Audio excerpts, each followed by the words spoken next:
It works. Yeah.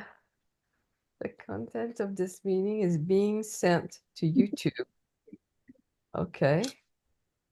What else does it say? Is being sent to a third party. Okay. View, a view gallery.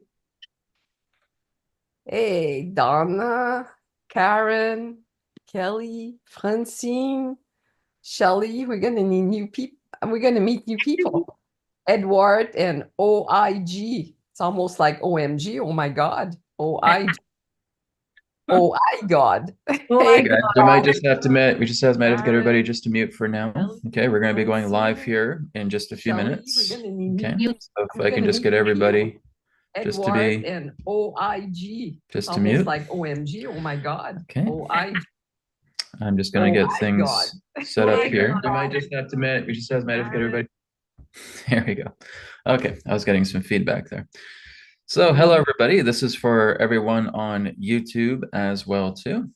If you're tuning in on YouTube, you can also be part of today's module. If you have a pendulum, specifically a neutral pendulum, just like what you see here, this is what we call a neutral pendulum, a sphere pendulum, right? It's basically one and the same thing.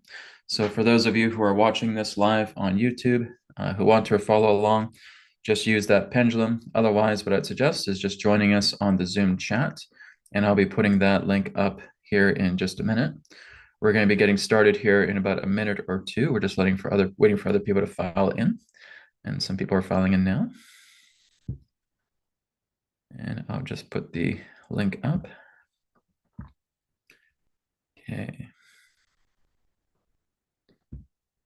All right, so this is going to go up on the YouTube chat, if I can figure that out. Not too sure if I can. Huh, okay.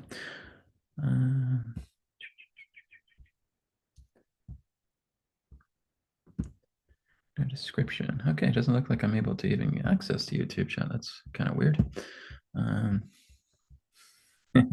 Very strange.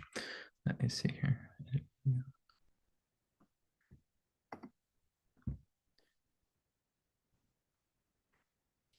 Okay, so I can put it on the description. So join us on.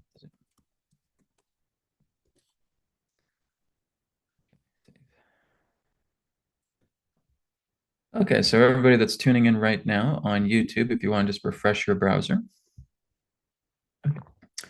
and you'll be able to go onto the video description. In the video description, you'll be able to see the link to join us on Zoom. For some reason, I'm not able to access the chat, so it's a little bit weird. Live chat, there we go. Okay, maybe I can now. So I'll add that again. There we go. Okay, I think I can access the chat now. So again, everybody on YouTube, if you want to join, just either check the video description or check the live chat for the Zoom link, and you can join us on the Zoom room. Okay, so we're going to go ahead and get started. So hello, everybody. Welcome. Thank you very much for being here today. This is the first module for the Resonant Dowsing course. I'm just going to go ahead and pin my video here. There we go. Okay, so this is module number 1. And this is the only module that is going to be free that is on YouTube. Okay. And this is just giving an opportunity for people to get an idea about what resonant dowsing is all about. I have talked for quite some time about doing kind of a basics video for resonant dowsing for the people on YouTube, but for my students, and there's a couple of my students here as well too. We've done resonant dowsing through the student training on AetherX Academy. We've done resonant dowsing on a little bit more of an intermediate level through the coaches training as well too. So there's that. But this is going to be much more of a wide spectrum course. The resonant dowsing is, we're kind of taking it to the next level. So there's going to be a lot of new things that even my students have not learned yet from resonant dowsing, starting from module 1 all the way to module 12. So we do have 12 modules that will be part of the Resonant Dowsing course. And again, you can check out the Resonant Dowsing course when you go to AetherXacademy.com. So that is AetherX Academy.com. And you can check it out there. The course is $144. But again, once you have purchased the course, you'll have it permanently. And we're going to have 12 modules of information. We're also going to have a Telegram group specifically for resonant dowsing that is going to be set up after today's broadcast. Okay. And once it's set up, I'll also be putting that in the video description of the YouTube channel, sorry, of the YouTube video. So you guys can check that out and you can join in on the Telegram group at the same time. Sorry, I should reiterate that. The Telegram group will just be for the members. So I should say that. It won't be on the YouTube group. It'll be on the AetherX Academy Module 1 post. Okay. Anyways, we're going to go ahead and get started today with resonant dowsing. And before we do that, we're just going to say hello to everybody that is on the participants chat here on Zoom. So if you want to unmute yourself and introduce yourself and just say what brought you to resonant dowsing today, feel free to do so. Why don't we start off with Donna? Donna, go ahead. I'm Donna, and I've been watching you since you were in that shipping container being frozen to death. Oh, that was quite a while ago. That was quite a while ago. Yeah. So I'm really interested. I got me one not too long ago, but I don't know if this is the correct one, and I wanted to figure out how to do it, and now here you are. Well, I'm glad. I'm glad. Yeah, if people don't know what Donna's talking about, Brad, you were in a shipping container and you were being frozen. Yes, I was actually doing a thing for Vice TV. They contacted me and they said, Brad, we see that you can do the Tumo technique. We want to lock you in a freezer truck, and we basically want to put the temperature to about minus 10 degrees Celsius and just see how you do. I'm like, okay, great. So I was able to get locked in there with just a wife beater tank top, a pair of shorts, and a pair of sandals. And I sat in the freezer truck in minus 10 degrees Celsius temperature for about 35 minutes. Very impressive. That was kind of fun. Yeah, had a great time with that. So that was back like 2017, I think it was. So, oh, good. I'm glad you found me that way. So, fantastic. Thank you, Donna. Let's move on. Roberta, hello. Hi, I'm here because I love resonant dowsing, and I'm one of Brad's students and coach. So I already had the resonant dowsing, and I'm happy to learn more. Great. And I will be joining soon. Excellent. And happy to be with all of you. Excellent. Well, thank you for being here today. Wonderful. All right, let's move on to Celia. Celia, hello. Hi, can you hear me? Yep, go ahead. Okay. Hi, I'm Celia, and I'm here because I wanted to expand my knowledge on dowsing. When I'm a student, similar to Bertha, and a coach, and that's it. For my practice, I wanted to expand my knowledge. Great. Well, thanks for being here. Let's move on to Linda. Linda, hello. Hi, I also am a previous student and coach. Learned some of the basics and looking forward to deepening my understanding and broadening my information to better incorporate that into my daily life. So good to be here. Great. Thanks for being here. Let's move on to Pauline. Pauline, hello. Hi. I've been dabbling in it on my own for a while, so I just need to get more accurate on what I'm doing, more proficient, and that's about it. So only for my personal self. Well, great. Well, thank you for being here. Let's move on to Shelley. Shelley, hello. Hi. Can you hear me? Yep. I'm here to learn. Knowledge is power. Oh, well, that's short and sweet. Very good. Let's go on to Sylvia. Sylvia, hello. Hello, I'm here to learn more. The more we know, the better off we'll be. That's great. Well, thank you for being here. Let's move on to Karen. Karen, hello. Hello. Karen? Yeah. Yes. Can you hear me? Yeah, you're good. Yes. I have listened a lot to you, Brad, and I love it. And I am here to learn more about my pendulum. Oh, great. Well, thank you for being here today, too. Okay, let's move on to Charisse. Charisse, hello. Hello, everyone. I'm Charisse, and I'm super excited to be here, too. I love learning from Brad, and I want to expand as well on my dowsing practice. And so this is going to be good. Great. Thank you for being here. Let's go on to Marcia. Is it Marcia or Marcia? Marcia White? Marcia, are you there? I see you're unmuted. Maybe your microphone's maybe not working if you're unmuted. Maybe just check on your mic. Maybe we'll come back to you. Donna, are you there? Oh, no, I've already talked to Donna. Sorry. Francine, hello. Hi, Brad. Nice to be here. I'm very, very excited about learning about the dowsing. I just hope I can get my will out of my questions, because often I ask questions and I think my will takes over. If I want something, I give it a yes, and if I don't want it, I give it a no. So I'm very excited to learn from you. Great. Well, thank you for being here. Thank you. Thank you.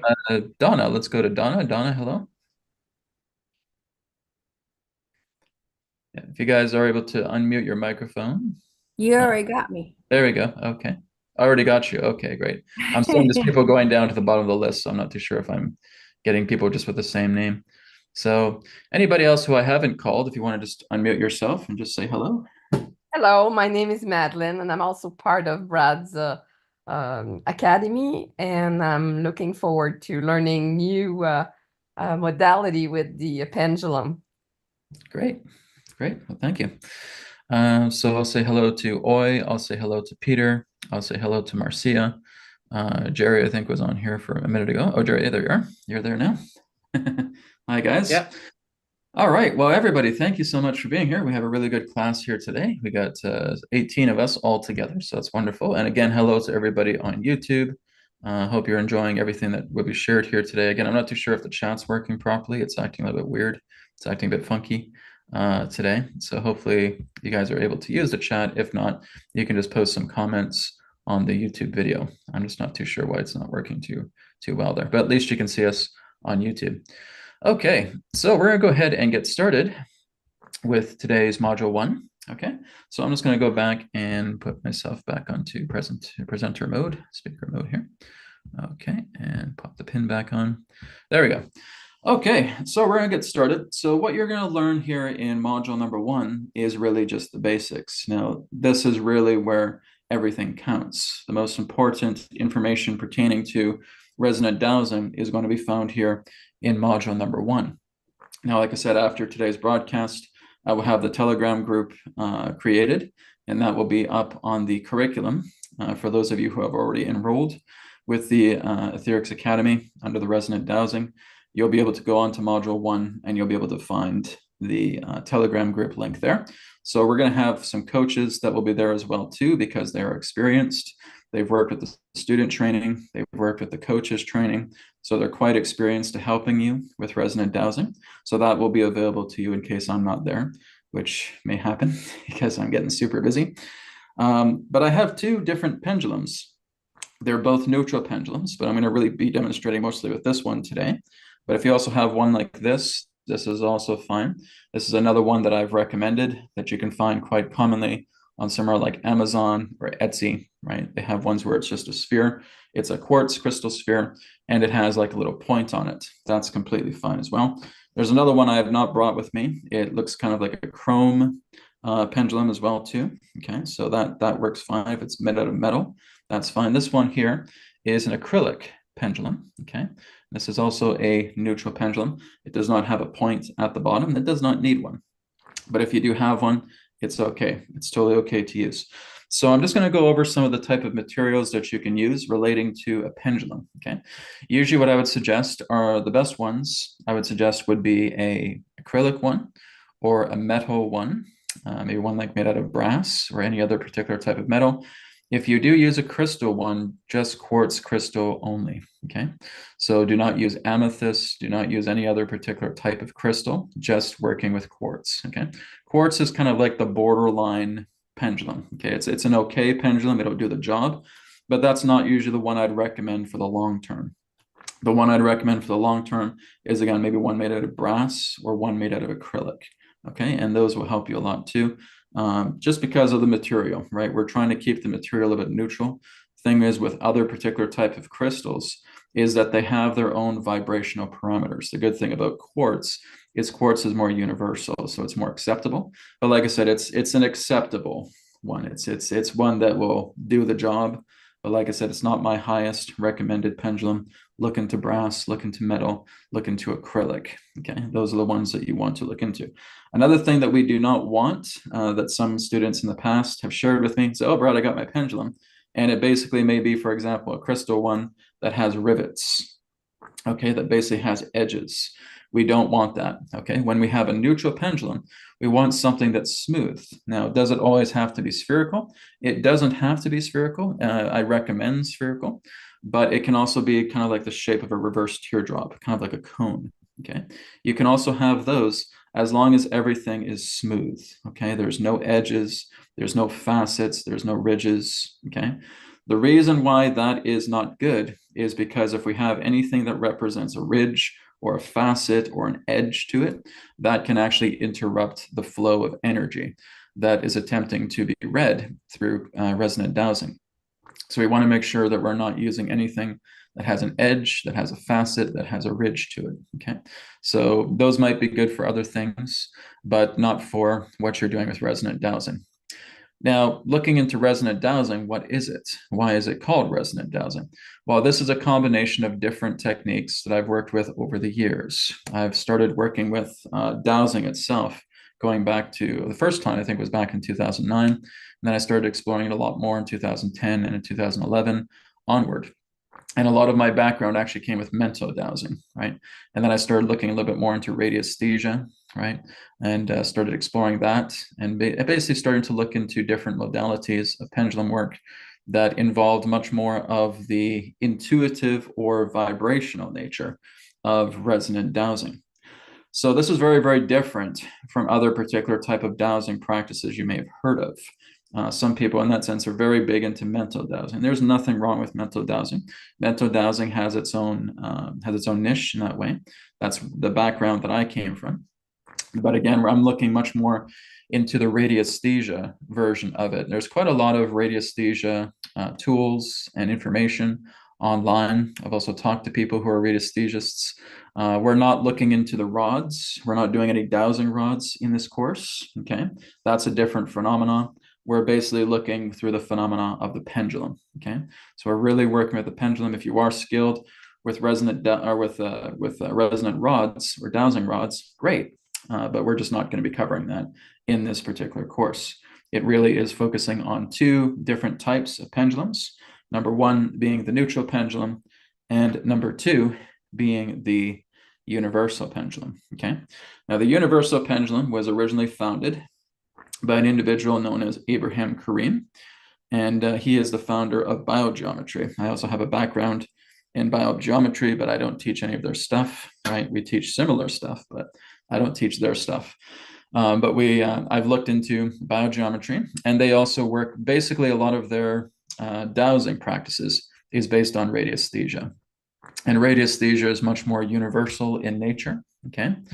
So that really is kind of the background, but I'm basically taking different modifications from different places and putting it together. So I'm kind of trimming away some of the fat and putting it together in this way. So a lot of it does come from radiesthesia. Some of it does come from mental dowsing. So again, it's a different combination of things. So really what we're going to look into today is working with the very basic and very important step of learning how to align with your pendulum. Okay, this is not the idea of in mental dowsing where they're saying, okay, show me yes and show me no. We don't do that. We don't do that in radiesthesia. We don't do that in resonant dowsing. Okay, so what I'm going to do is I'm going to demonstrate first and foremost how we align to the pendulum. Okay, so I'm just working with the neutral pendulum here that is acrylic. Like I said, I don't have the point on this one. Now, this is what I recommend is some people may have chains, like metal chains on your pendulums, okay? That can be okay for today, but usually what I would suggest is that you get black rope, okay? You get black rope like this. You can find it very easily on Amazon, okay? You can even go to like a hobby store, right? If you have a Michaels or anything else that basically has a thread or a string like this, and you're just getting simple black rope. This is about 0.2 or 0.3 millimeters, I believe. So that's the black rope that I use, and I make sure that all of my pendulums have that black rope with them, okay? The reason why metal chains don't work too well, and like I said, it's okay for today, but the reason why they don't work too well is because they're not as harmoniously conductive pertaining to bioenergy, right? Bioenergy is much more in a state of neutrality when you're actually working with black rope, okay? So like I said, if you do have a pendulum that has a metal chain on it, okay, we can use that for today, but try and get some black rope. When I was actually doing this in Bosnia, so I was just in Bosnia a couple of weeks ago with a group. I actually had this with me. I took some pendulums with me as well too. Other people had some pendulums, and I'd say most of the people had metal chains on their pendulum. So I got them to take it off, and we just cut some rope and we popped them on the pendulum just like this.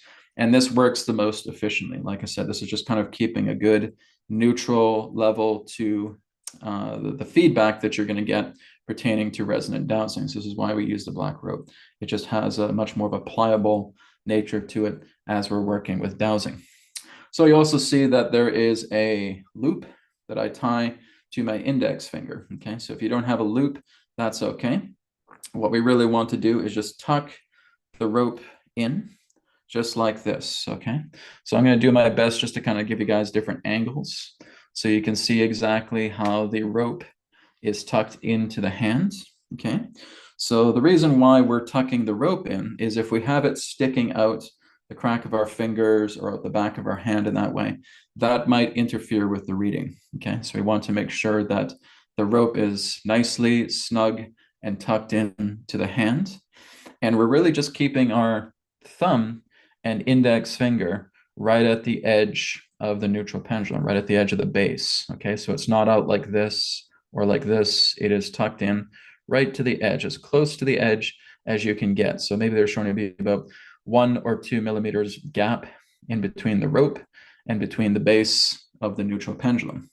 Okay, so our goal in working together with the pendulum, and we're just going to do a couple of simple exercises first, just before we actually start getting into aligning to the pendulum, is we want to learn how to feed the rope. Okay, so what we're doing here is we're just having our index finger and our thumb right here, and it's kind of like you're just doing this. It's like you're just rubbing them together very, very slowly. Okay, and this is all we're doing right now, is I want you just to practice rubbing the index finger and the thumb, again, like a feed, where we're just going down centimeters at a time with the rope until we reach the end. Okay, so we're just trying to keep that black rope tucked in. And like I said, this takes a bit of practice. Okay, but this is being our feed. So we're basically being like the pulley here. And we're just feeding the black rope just until we reach the end of the pendulum. Okay, so I'm just going to go into gallery mode just so I can see everybody, just see how everybody is doing. Okay, so we just want to, again, practice that, just working with the index finger and the thumb and just feeding the rope, or again, if you do have a chain, just right to the very end. And then we want to do that one more time. Okay, we're just going to give 2 tries for that, because this is the one of the most important parts, is knowing how to feed your pendulum, because some people will do this. They'll drop. They'll drop their pendulum. They'll go out a little bit. I said, no, that's wrong. You got to do it again, right? So you want to make sure that you're getting a good feed, a good grasp on the index finger and the thumb, and making sure you're just getting a really good flow with that, going all the way down to the bottom of the rope, right at the end. I know sometimes it can stick, and that's okay. But like I said, just keeping the thumb and index finger feeding the rope down as we go down centimeter by centimeter. Okay, so that's a good thing to practice, because that is how you're going to learn how to find your magnetic pole, your magnetic stick. Okay, we have quite a few different names for it. We can call it the sweet spot. We can call it the magnetic pole, right? It basically is like kinesiology, right? So really, when you're looking at radiesthesia, and kinesiology, they are very similar. I also have a background in kinesiology as well too. So that is also very, very beneficial. If any of you have a background in radiesthesia or kinesiology, you notice that again, as you're doing kinesiology, you're looking for a stick, right? So if you're doing any particular type of kinesiological practice, it's a bit of a tongue twister. You're noticing that you're getting a stick when you're doing kinesiology. So it works that way with a pendulum at the same time, because basically radiestheology is a type of kinesiology. Okay, and that's really what we're doing here. This is why I say it's not so much like mental dowsing. Show me yes, show me no. No. We're focusing much more on the stick. We're focusing much more on the sensation of you actually getting an alignment. It's like an electrical impulse that you're going to feel when you start tuning into the pendulum. Now, this is the most important part of resonant dowsing. Now, some of you may get it very quickly. Some of you may take longer. It's okay. Just stick with it. Don't be discouraged because you're not getting it away. You may see people here on the chat just say, okay, I got the stick, no problem. It's done like that while you're still struggling with it, okay? Don't be discouraged because there's a whole different type of method that I'm going to be teaching you guys, different methods that you can work with that may help to improve your stick, okay? But we call it a stick. And like I said, in kinesiology, you look for a stick. You feel that sensation, okay? And that too represents a dowsing practice. So Brad, what are you talking about? Well, let me go back into view mode, into speaker mode here. And we're going to go ahead and take a look at that. So I have my left hand here because I'm mostly left-handed. I can do it with my right hand, but not as good as my left hand, okay? But what we're going to learn to work with in resonant dowsing is learning how to get good with both hands, okay?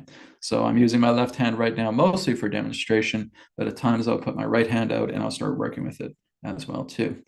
Okay, so what we're doing is we're just kind of keeping the hand not completely upside down like this, but just kind of a bit of an angle, just so that the pendulum itself can drop. Again, we're not going to do a drop when we're doing that, but just for example, if it's all the way out to here before I get a stick, right? I'm not doing this, okay? That's not going to work, okay? I'm also not doing this, okay? I'm not clasping it like this and trying to get a reading. You have this, it's a big X there, okay? We don't want any of the string to be pulled out of the hand, okay? Everything pertaining to the string needs to be tucked in to the hand, and nothing should be sticking out. Nothing should be sticking out here. Nothing should be sticking out any of the crevices here of your fingers. Nothing should be sticking out the back, okay? Everything needs to be contained completely here. So let's go to the stick, okay? This is the most important part of resonant dowsing. If you don't get this, you're gonna have a hard time doing resonant dowsing, okay? So I'm gonna go ahead and bring my hand out like this. Like I said, it's tilted to the point to where the gravity is affecting the base of the neutral pendulum. So I'm going to start doing what's known as search mode, okay? Search mode is where you're just giving it a bit of juice, okay?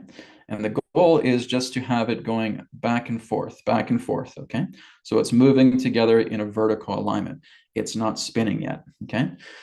The important thing to know is that when you're doing resonant dowsing, you don't ever try to force spin it. You don't ever try to force it going clockwise, and you don't ever try to force it to go counterclockwise. All you're doing is giving it the juice to go forward and backward. Okay, so you're doing search mode. That's what we call search mode. We can also call it neutral mode as well too, but search mode I think is a good term. That's something that biogeometry calls it. They refer to it as search mode. I said that works well, right? Rather than calling it neutral mode. Search mode is good. But anyways, all you're doing is you're doing search mode. So you're just moving like this. And as you're starting to give it swing, you're now starting to feed between the index finger and the thumb. Okay, just going down centimeter by centimeter and just working to keep the search mode going. And there it is. There's the stick, okay? So we start seeing it moving clockwise, okay? That is exactly what we want. Here's what we do not want. We don't want counterclockwise, okay? So if it's counterclockwise, that is telling you that it's misaligned, okay? So that would not count as a stick if it's moving counterclockwise. What we would do is we would just continue to go into search mode and just continue to feed the rope as we go up, okay? as we go up, we again, in my case here, it's doing a long swing clockwise. Okay, I've already found my sweet spot, but I'm still feeding the rope up. Okay, I'm still feeding the rope up, and for some of us, everybody is different. Nobody has the same effect relating to the pendulum. Okay, so you may start from here, and all of a sudden it's going counterclockwise. Don't get discouraged. Keep going up. Keep going up. Keep going up. Right, and now it may just go back into search mode, and then you're feeding it up more and more and more, and now it starts moving into a clockwise direction. Okay, so as soon as it starts to touch that clockwise direction, a millisecond before, you feel a sensation. You feel like a type of magnetic sensation with your fingers. You may feel like something is activating here in the brain.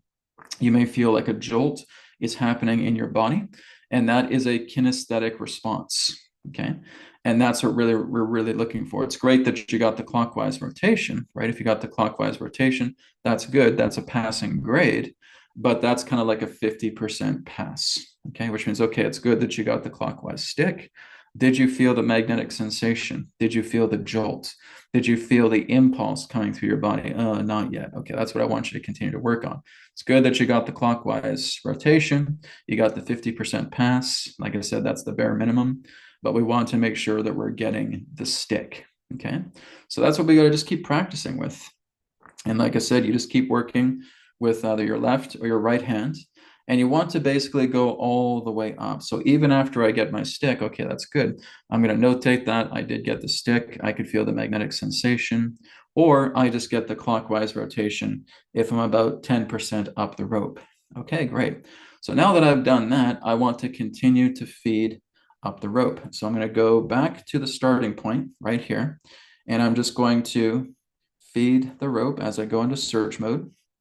And I'm just going to continue to do that. Okay, so here's my stick right here. Great. I got my stick. Now keep moving up. Keep moving up. Keep moving up. Keep feeding the rope.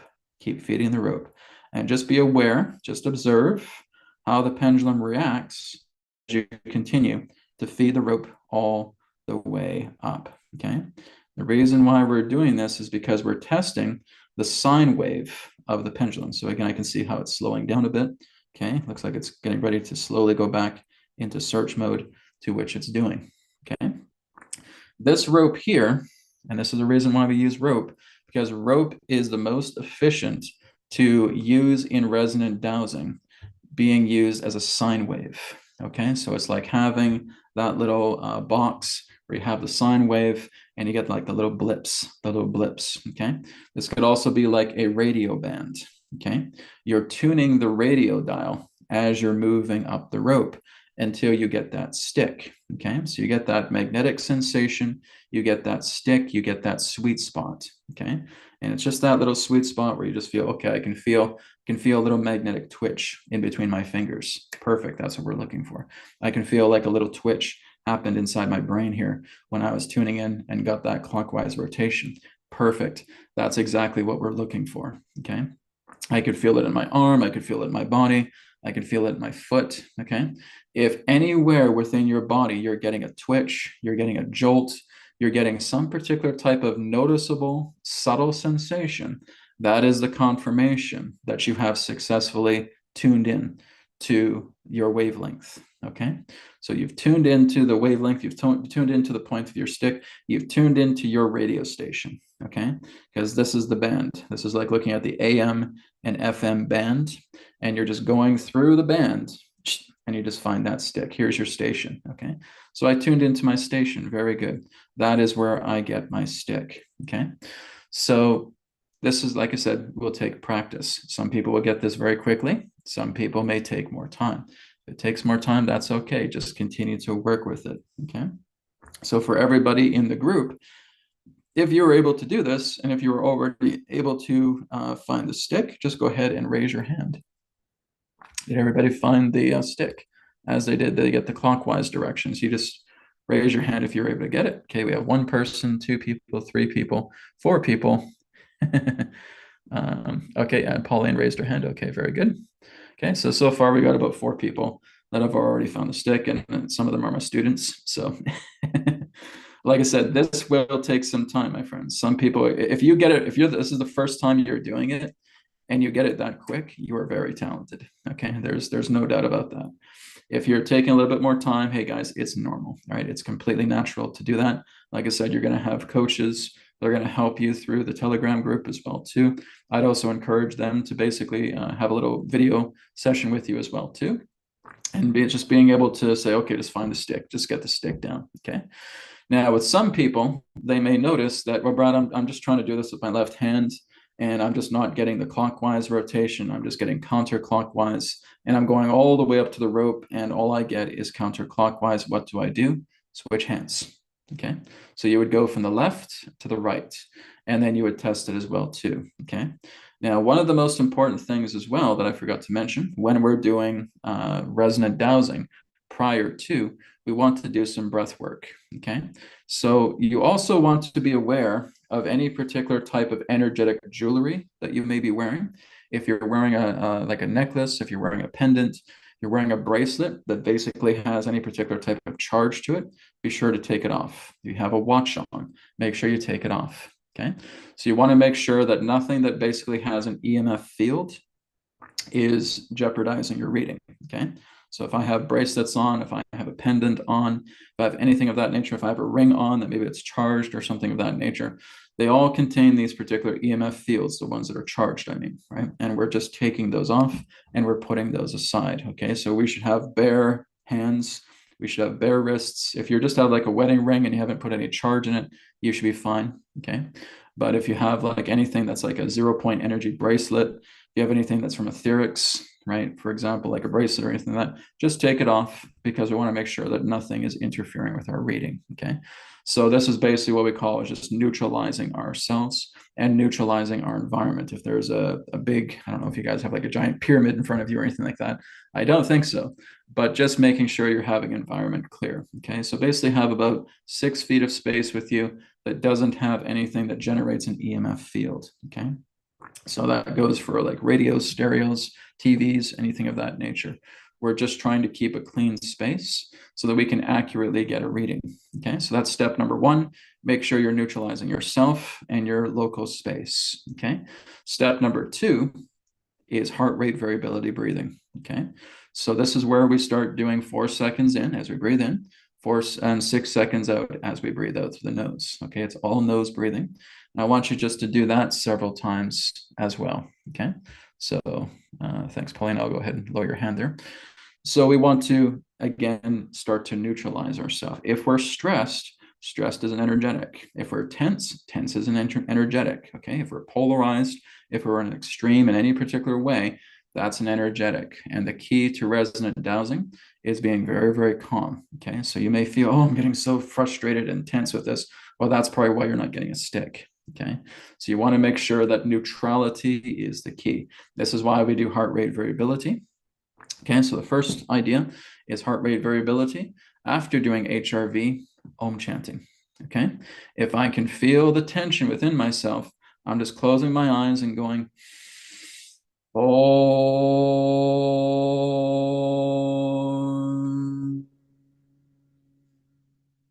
Okay, I can do that verbally or I can do that mentally.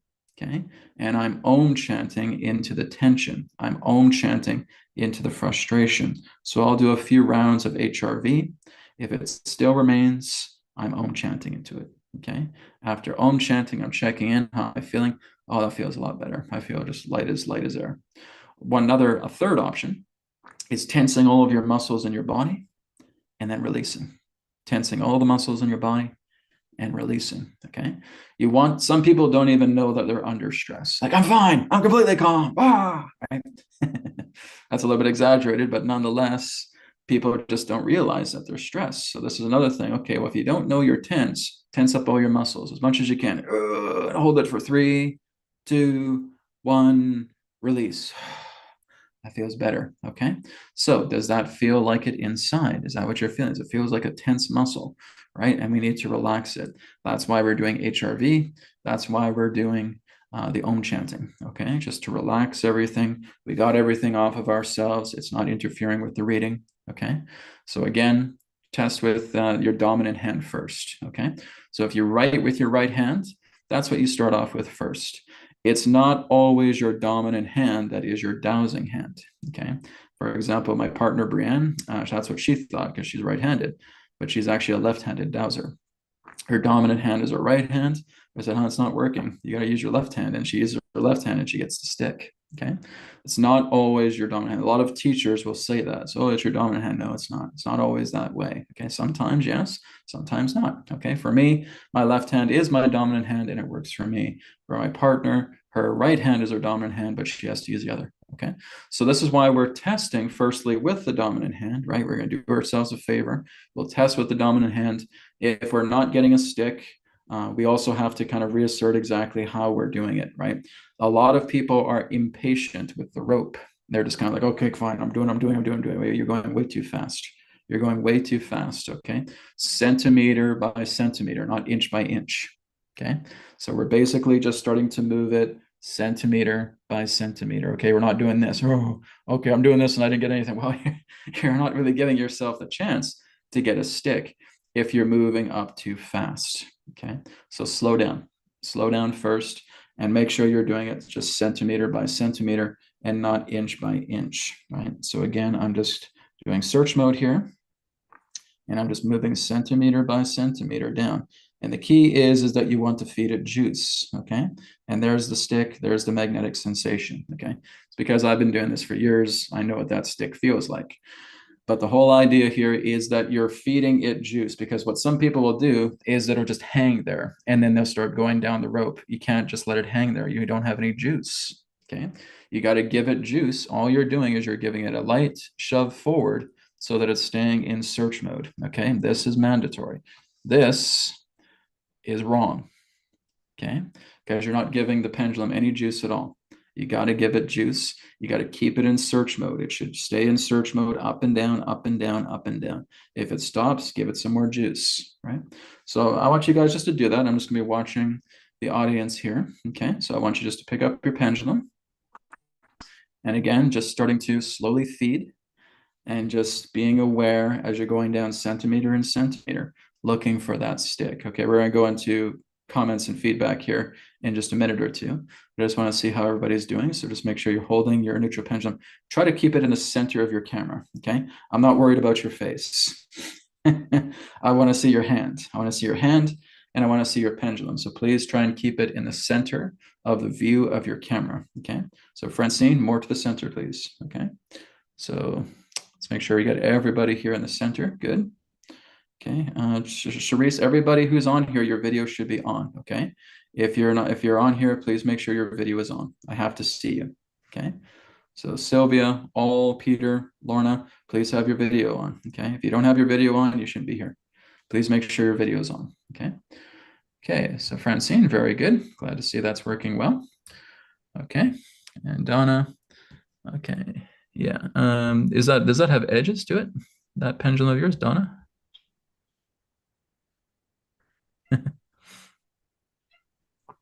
Yeah, and it's a tiger's eye too, so that's Yeah, probably that won't work.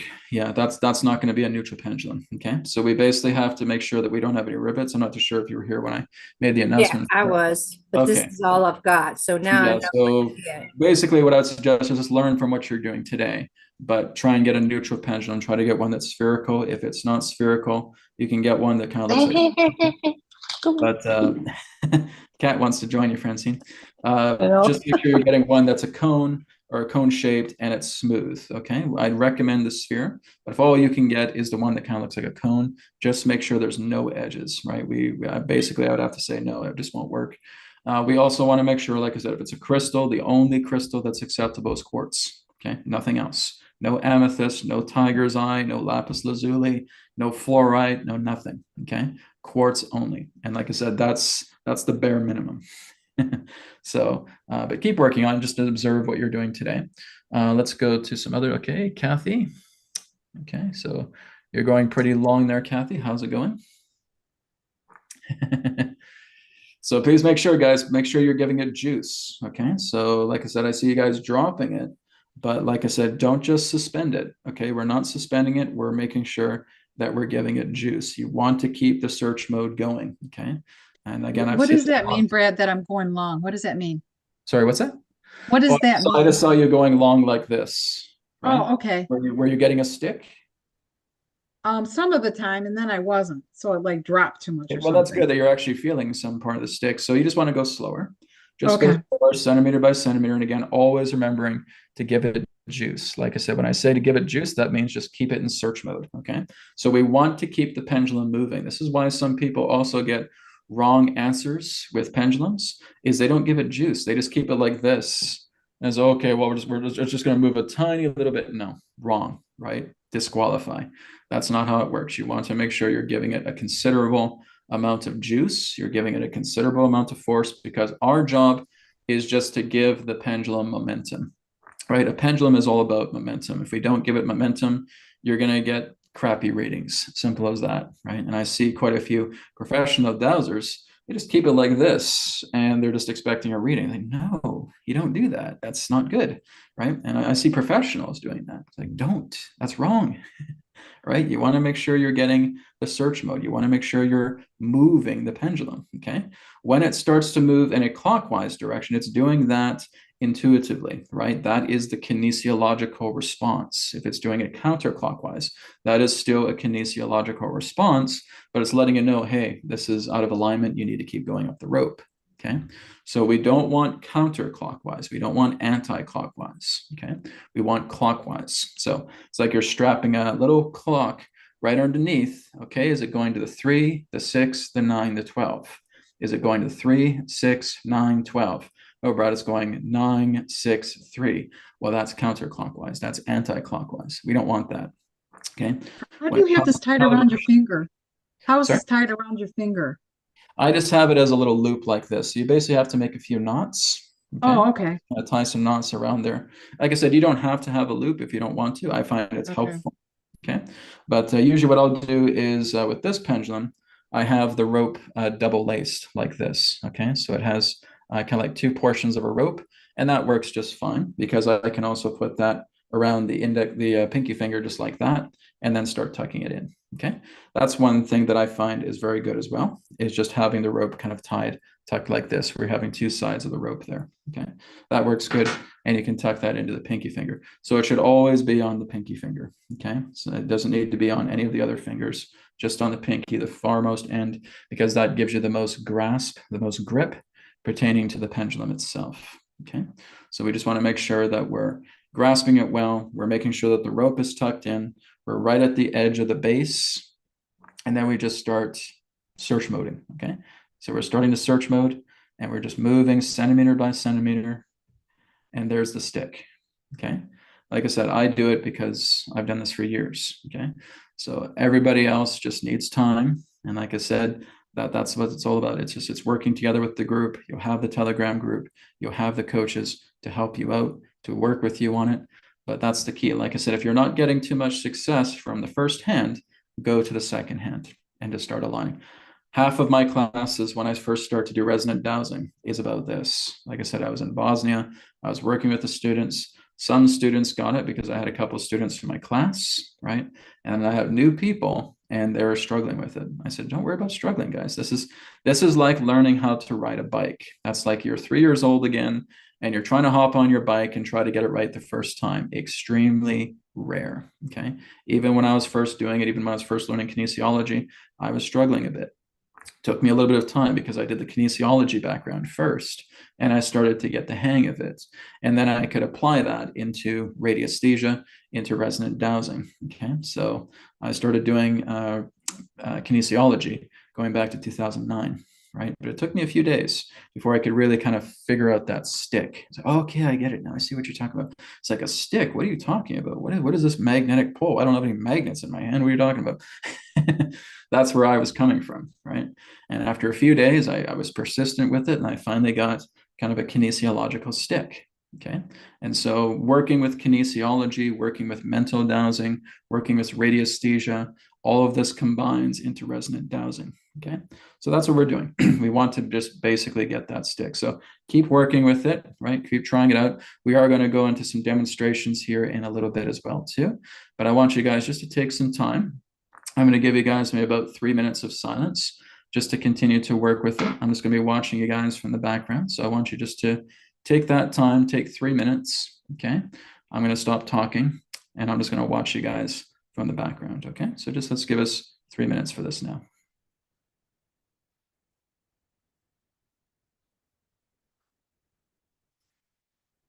Okay, so people who do not have their cameras on, please have your cameras on, okay? You shouldn't be in here if you don't have a camera on. Okay, so all Peter and Lorna, I need you guys to have your cameras on. Okay, if you don't have your cameras on, you don't need to be in the Zoom room. You need to see your camera.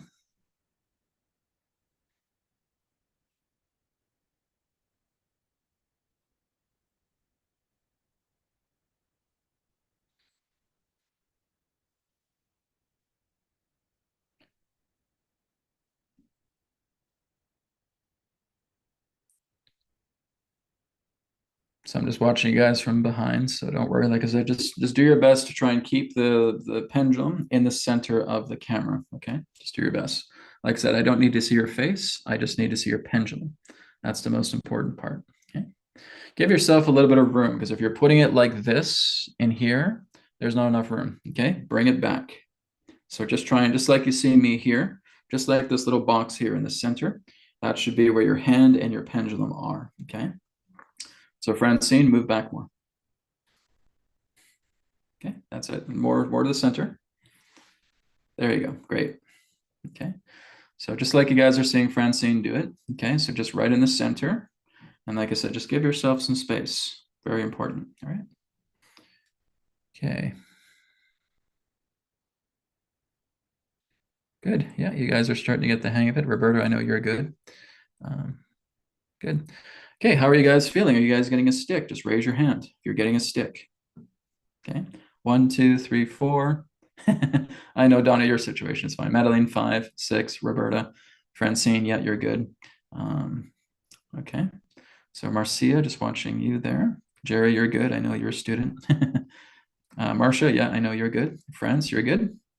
Okay, most of you are getting a stick. Like I said, if you don't get a stick, just keep working with it. Now you know the process, okay? What I'm going to be doing is I'm going to be creating a very small PDF reminder, just a checklist of making sure that you're checking everything in to get a good stick. That will be up this week under Module 1 as well too, okay? And I'll be putting that in the Telegram group. So the Telegram group will be created today. That'll be up on Module 1 in the curriculum. Make sure you're joining that. Have your coaches together with you, okay? So Marcia, for example, is a coach. Jerry is a coach, okay? Madeline is a coach. Roberta is a coach, okay?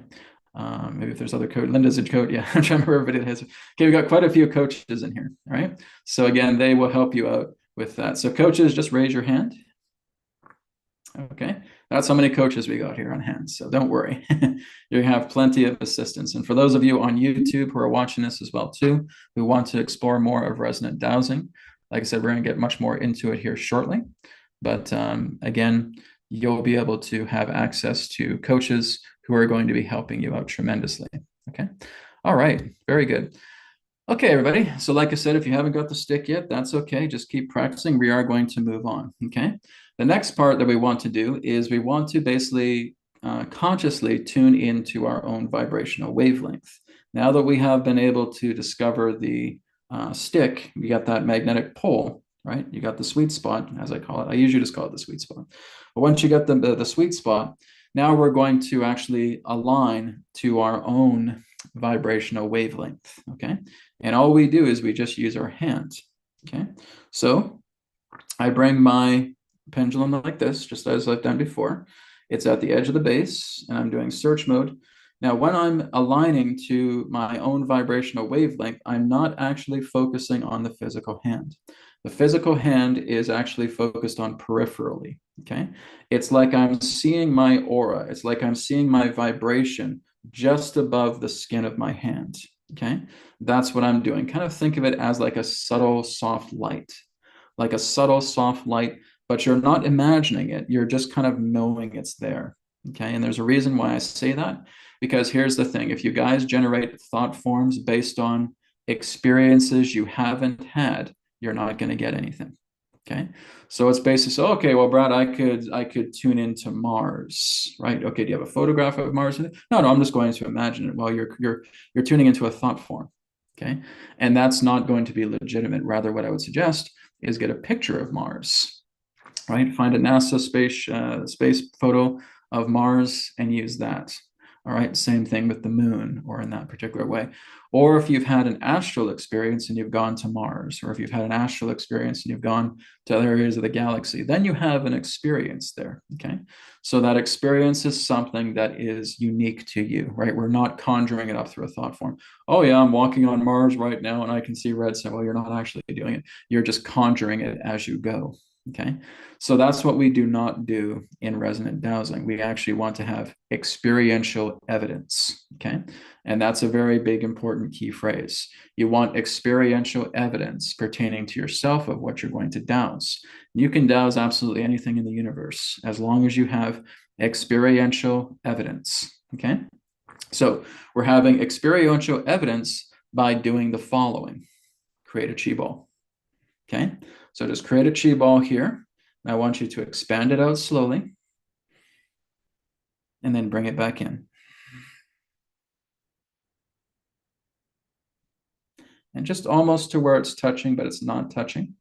Okay, and I want you just to bring it out a little bit and then just start moving the hands. Okay, so the left hand, I'm moving in a counterclockwise position. The right hand, I'm moving more clockwise.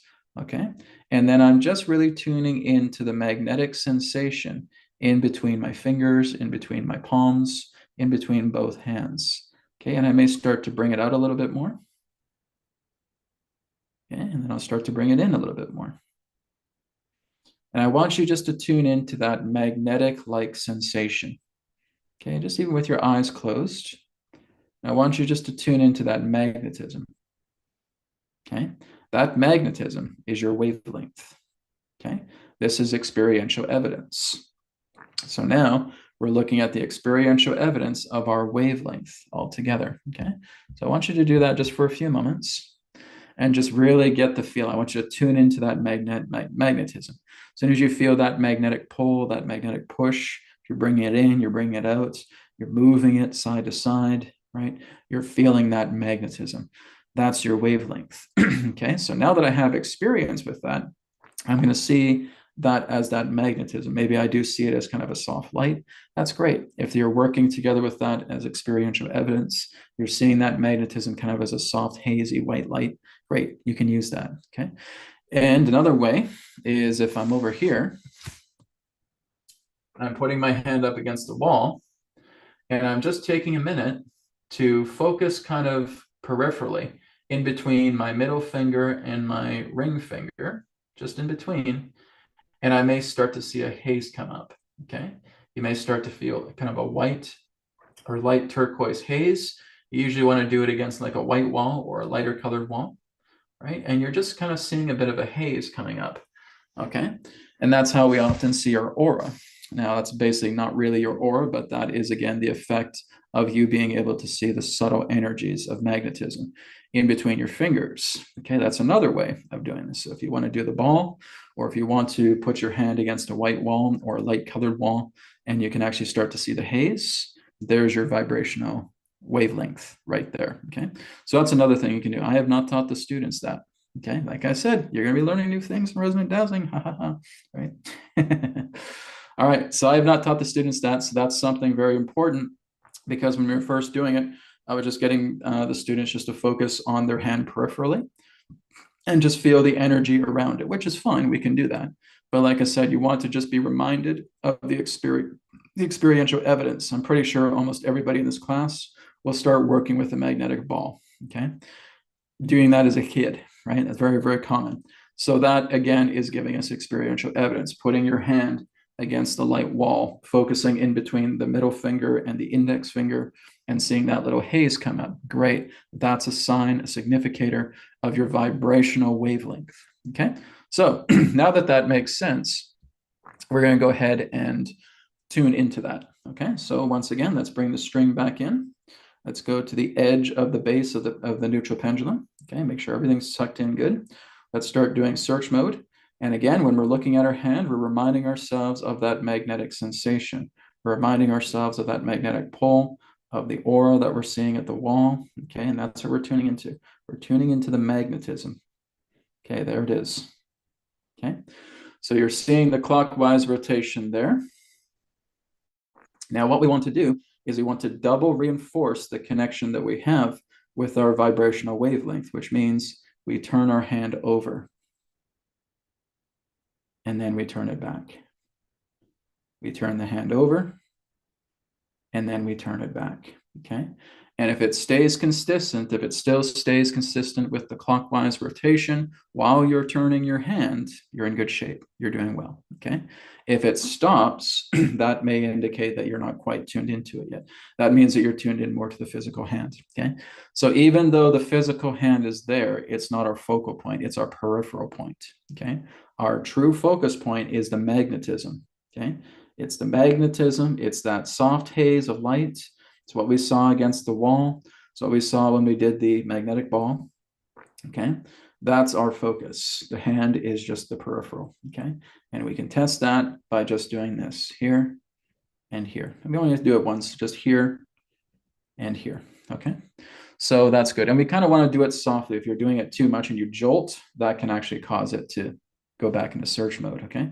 So do it gently, okay? So when we're doing it like this, okay, I'm getting that stick, and I'm going very gently like that, and then gently back, okay? If I jolt too much, then I'm gonna basically interfere with the signal here, okay? So that's something you wanna practice, okay? And going like that, and going like that, okay? But the funny thing is that you're not focusing too much on the movement, because if you're focusing too much on the movement, your attention is immediately going to go to the hand. This is where it's a bit tricky, okay? So we're just going here, we're feeling that magnetic sensation, okay? And here's the stick, okay? And I'm just moving without thinking about it. I'm moving back without thinking about it, okay? Because if I put too much focus on how I'm going to move, my attention immediately goes to the hand, and then it resets, it goes back into search mode, okay? So don't be too strong with your movement, and try not to focus too much on the movement. Let the body move itself. You do not move it, it moves it, all right? And that's kind of the mentality. It's kind of like Bruce Lee. I do not hit, it hits all by itself, all right? So the same thing here. I do not move the hand, it moves all by itself. That's the idea here. So we're basically making the move subconscious, right? So again, I'm going here, here, here, done. No problem, okay? So just take a minute just to practice that, making sure you're getting that down. We're getting some new people on as well too. So for the new people that are coming on, if you guys want to turn on your cameras, and I say welcome, okay? Like I said, you're kind of late, but that's okay, better late than never. But if you want to participate, please make sure you're turning on your videos, okay? If you don't have your videos on, you don't need to be in here, okay? These are just for people who want to participate with the exercises and who want to do it on video, okay? So if you don't have video, you guys don't need to be in the Zoom room, okay? All right, so like I said, I'm just giving everybody a minute just to focus on here, all right? Now, if you feel like you've got that down, we're going to go ahead now and move on into some questions, okay? So, Judger, I'm not too sure what I'm seeing here.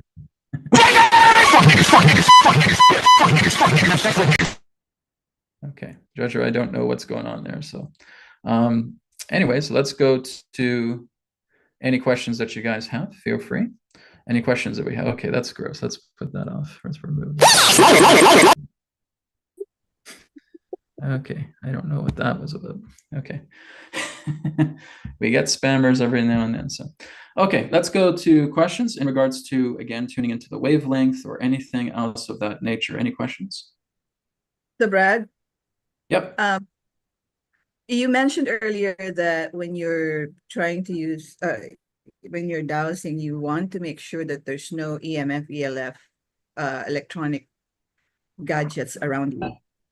So if you're in a room where because of the environmental safeguards that you gave us, we're able to eliminate all the EMF, ELF in the room, even when there are electronics in the room.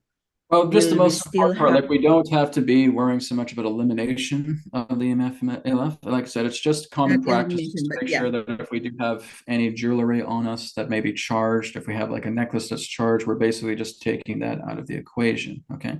And like I said, all we're doing is we're just keeping a local space. It's great if you're eliminating EMF and ELF, that's fine. But like I said, that's not really what's going to cause a disruption. It's just that there's other fields that are coming up. So if you're wearing a bracelet, if you're wearing a necklace, if you're wearing a ring that's charged in that sense, that's distributing a great deal of energy. Okay. And that just might interfere with what you're going through. The same thing, like I said, if you have a radio or stereo or something like that, and it's going on, or if it's left on, that's generating an EMF field. Okay.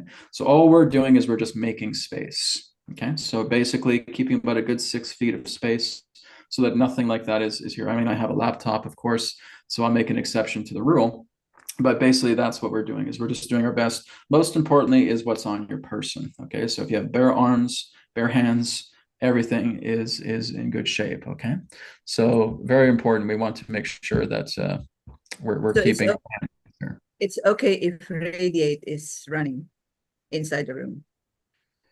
Yeah, I mean that's fine because that's a field, but that's not the point that I'm sharing here, right? The whole idea that I'm sharing is that you want to make sure that you're just keeping the hands bare, right? So it's more about just taking everything that's on your person. If you have radiate working, great. If you have something else working, that's great. But like I said, most importantly, just anything that is of close proximity, just move it aside. Just move it aside and just try and keep your plate, your area bare. Most importantly, okay. Okay, thank you. All right, great.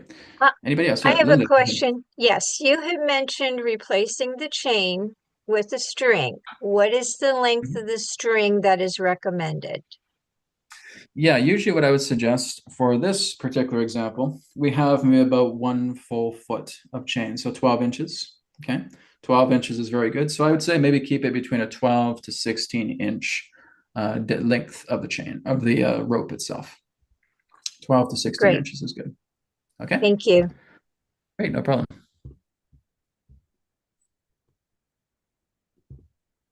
Okay, any other questions? Yeah, just go ahead, guys. If you have any questions, just go for it. I found the part where we were focusing in between our hands and the peripheral of our hands and in between when we were holding the ball. That was really interesting for me because I saw the color of a dark purple. Oh, good. Ever done that? That was so cool. Excellent. Yeah, and like I said, that's experiential evidence. So that's very good. Excellent. All right, anybody else? Everybody else finding their stick okay? They're finding their magnetic sweet spot. Good. I see that most of you are. Do we have any questions on that? Like I said, if you're not getting too good of a stick on your first hand, go to the second hand, right? And try it out there. And that's usually what I recommend, is trying to get good with both hands. Okay. And like I said, that takes practice. I'm still practicing with my right hand, but I can still get a stick out of it. Okay. So that's the most important part, is just work on being ambidextrous pertaining to resonant dowsing. Okay. Everybody else good? Hi, Great. Brad. Yeah. I have a question. Oh, Stick. I need to see you. I need to see your camera. Oh, I'm sorry, I don't have it on this computer, and I can't load on the other one Because because that's going to be challenging. I'm not going to be able to see what you're doing, but it's okay. I'll let you have it. I think for the next time, I'll whether I get the camera or I use a different machine. Okay. The stick, I get the movement in the right direction, but I'm not sure I'm feeling the whatever jolts or whatever maybe. Well, like I said, as long as you're getting a stick where you can feel, like, usually quite commonly it's in between the fingers, right? It's in between the fingers, it's in the hand, where you may just feel it's a very, very subtle thing, right? This is why I say it's a good idea to do some heart rate variability to get yourself relaxed and neutralized, so that you're becoming very, very subtle. Usually what I'll say is that what we're doing is we're basically being a lot more in tune with the right brain, because we're being a lot more aware of the subtleness of what we're going through. So it is a very, very soft and subtle thing, and it does take practice. But you don't have to worry about thinking that you need to have a jolt or thinking that you need to have some type of friction happening in your body. You basically just let what happens. But what happens is, when I first started doing this, I started getting some jolts. Okay, it doesn't mean that you guys are getting jolts, but it is quite common with some people to notice that in their head they're getting a jolt, they're getting a little bit of a flicker, or they may start to feel a bit of heat sensation. Really, all we're doing is we're just being subtly aware of our body, physically and energetically. Okay, and like I said, you may just start to feel the magnetism in between your fingers while you're getting the stick, while you're getting the sweet spot. Great, that's perfect. As long as you're getting that, you're good. Even if you get the clockwise rotation, you're doing good. But like I said, that's the 50% minimum. Okay, you get a clockwise rotation. Okay, good. Did you get that feeling, that sensation of the stick? Not really. Okay, so I want you to keep practicing on that. You passed because you got the clockwise rotation, but I want you to work a little bit more on the stick. Okay, so it's just a matter of being subtly aware of your body. Yeah, I think I feel some kind of energy, but I'm not sure that it's in any part of the body, but I just feel the presence of some kind of energy. Okay, so you're feeling a presence. Like I said, something? it's just something that you're noticing. Like we're not trying to investigate what that energy is. All we're really trying to do is just feel what that energy is, right? We're just feeling. If it's a magnetic sensation, if it's a heat, if it's a friction, if it's anything else that you're able to recognize, great. That's all we're concerned about. We don't say, okay, what's happening over here at the top of the back of the cerebral? Or no, we don't. We're not going to get into that. We're not going to do a scientific inquiry into it. We're just discovering the subtle sensation. So if you have a subtle sensation like that, then you're doing great. Thank you. Okay, great. Any other questions? Yep. Donna needs help. Okay, well, just go ahead and unmute yourself, guys. Just talk. What's on your mind? Donna, you need to have more of a push, like emotion on it, because I'm watching you try to get the stick. Push it. Okay, let's see here. Did somebody write something on the chat? No. Okay, so what is Donna? Okay, so Donna, if you're here, just feel free to unmute. What's on your mind? Okay. I wiggle it to get it going. And it feels like to me the point's trying to get to a spot. Donna, that's the wrong type of pendulum. Okay. And we determined that, but it feels like it's magnetically but that doesn't matter. That's not the right type of pendulum to use. Like I said, you can't really do these exercises with the wrong type of pendulum because you have ridges, you have edges, you have, in that sense, a tiger's eye. So that is basically giving its own vibration. It's not to say that pendulum's useless. It's just to say it just doesn't work for resonant dowsing. That might work really well for healing dowsing or for mental dowsing, but just not for resonant dowsing. So I'm glad that you were trying to do the exercises, but you just don't have the equipment to do it well. Okay, so this is why, in that sense, if you're getting a stick, okay, that's fine. But like I said, you're getting the wrong type of pendulum, because that pendulum has a certain energetic, and it's actually only going to stick in regards to something else that's a parallel energetic that represents the tiger's eye, which means it might connect with your lymphatic fluid, which means it might connect with your joints, which means it might connect with some aspect of your hand, because its vibration is not universal. Okay, so the reason why quartz is acceptable is because it's a universally harmonic crystal. Okay, tiger's eye is not universal. It has a certain band to it. So when you're getting a stick from the band, and because it's also rivets, your stick is conditional. It's not unconditional. Right? So this is why I say you can't really do these exercises without that pendulum. I'm glad you're tuning in, but like I said, we have to make sure we get you a good pendulum first before you can do it more. So this is why you would have a difficult time, because that pendulum has a certain wave to it, right? And it's not compatible on a universal level. Okay. I'm glad I signed up for the first class. So yes. when I come to the second one, I'll be fully ready. Yeah, you can check out the recordings again. And like I said, it's just a matter of going back to it. Once you have a good pendulum, the neutral pendulum, then we can get that in. Okay, so I know some people are trying to move in, guys. It's kind of too late now. We've already done a lot of the exercises, so I can't really let you in right now. Okay, we're already there. Like, you guys have to kind of arrive when we start doing the first exercises. So if any Zoom people come in, we have to kind of deny them because we're already in the meat of it right now. Okay, are there any other questions before we move on? No, we're good. Okay, let's go ahead. Oh, Francine, go ahead. This pendulum, is it good, or should I get the round one? Let me just get a good zoom view of it. It looks like, okay, you got to hold it closer. I can't see it from there. You have to put it towards your center. Put it to where your face is. Okay, a little bit more closer, just like where you see what I'm doing here. Okay, I'm just having a bit of a difficult time trying to zoom into you. So yeah, so I mean, that's round and that's good. So like I said, it's not spherical, but it will certainly do the job, right? Because it's smooth. Okay. Okay, so you have a smooth pendulum. Because it's got two lines. Can you see? No, I It's can't. two. Oh, Again, you're holding it off camera. I can't see it. Right. I need you guys to hold it right to the center of your camera. Please see yourself when you're on camera. oh, okay. Yeah, So yeah. I can see exactly what it is that you're looking at. From what I can see here, no, that's fine. Those lines are decoration. That's decorative. So Okay, thank that's you. a smooth pendulum. If you're holding it and you're rubbing it and you're feeling it Yes. smooth, you're good. Yes. You're Okay, good. perfect. So smooth pendulum is completely fine. Okay. Thank Great. you. Okay, guys, we Okay. do have to move on. We do have to move on to the next part. Now, I'm not sure if everybody has a battery on them, okay, but you don't have to have one. But this is our next test, okay? So I'm just going to demonstrate the battery exercise here for you. And this isn't something, like I said, that you have to follow along with me with. If you do have one, great. If not, this is just something for you to practice on your own time, because we're going to do more of these exercises as a group when we get into module 2, okay? So I have a battery here, and I'm just going to put it right here so you can see me, okay? Just making sure the camera gets a good shot of it, okay? And I'll move my chair back here. I'll grab a hold of my neutral pendulum. And what I'm going to show you guys is looking into how the pendulum, the neutral pendulum, is able to discover the positive polarity, the negative polarity, and the center of a battery. Okay.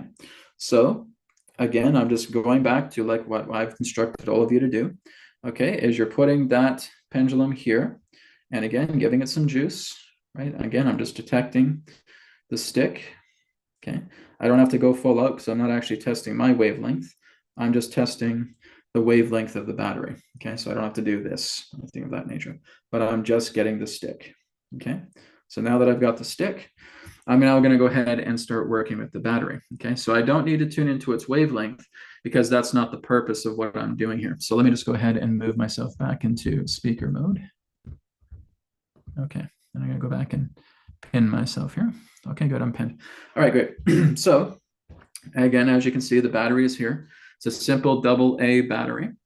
Now, all I'm doing now that I'm already calibrated, right? So when you get that clockwise rotation, that means you're calibrated, okay?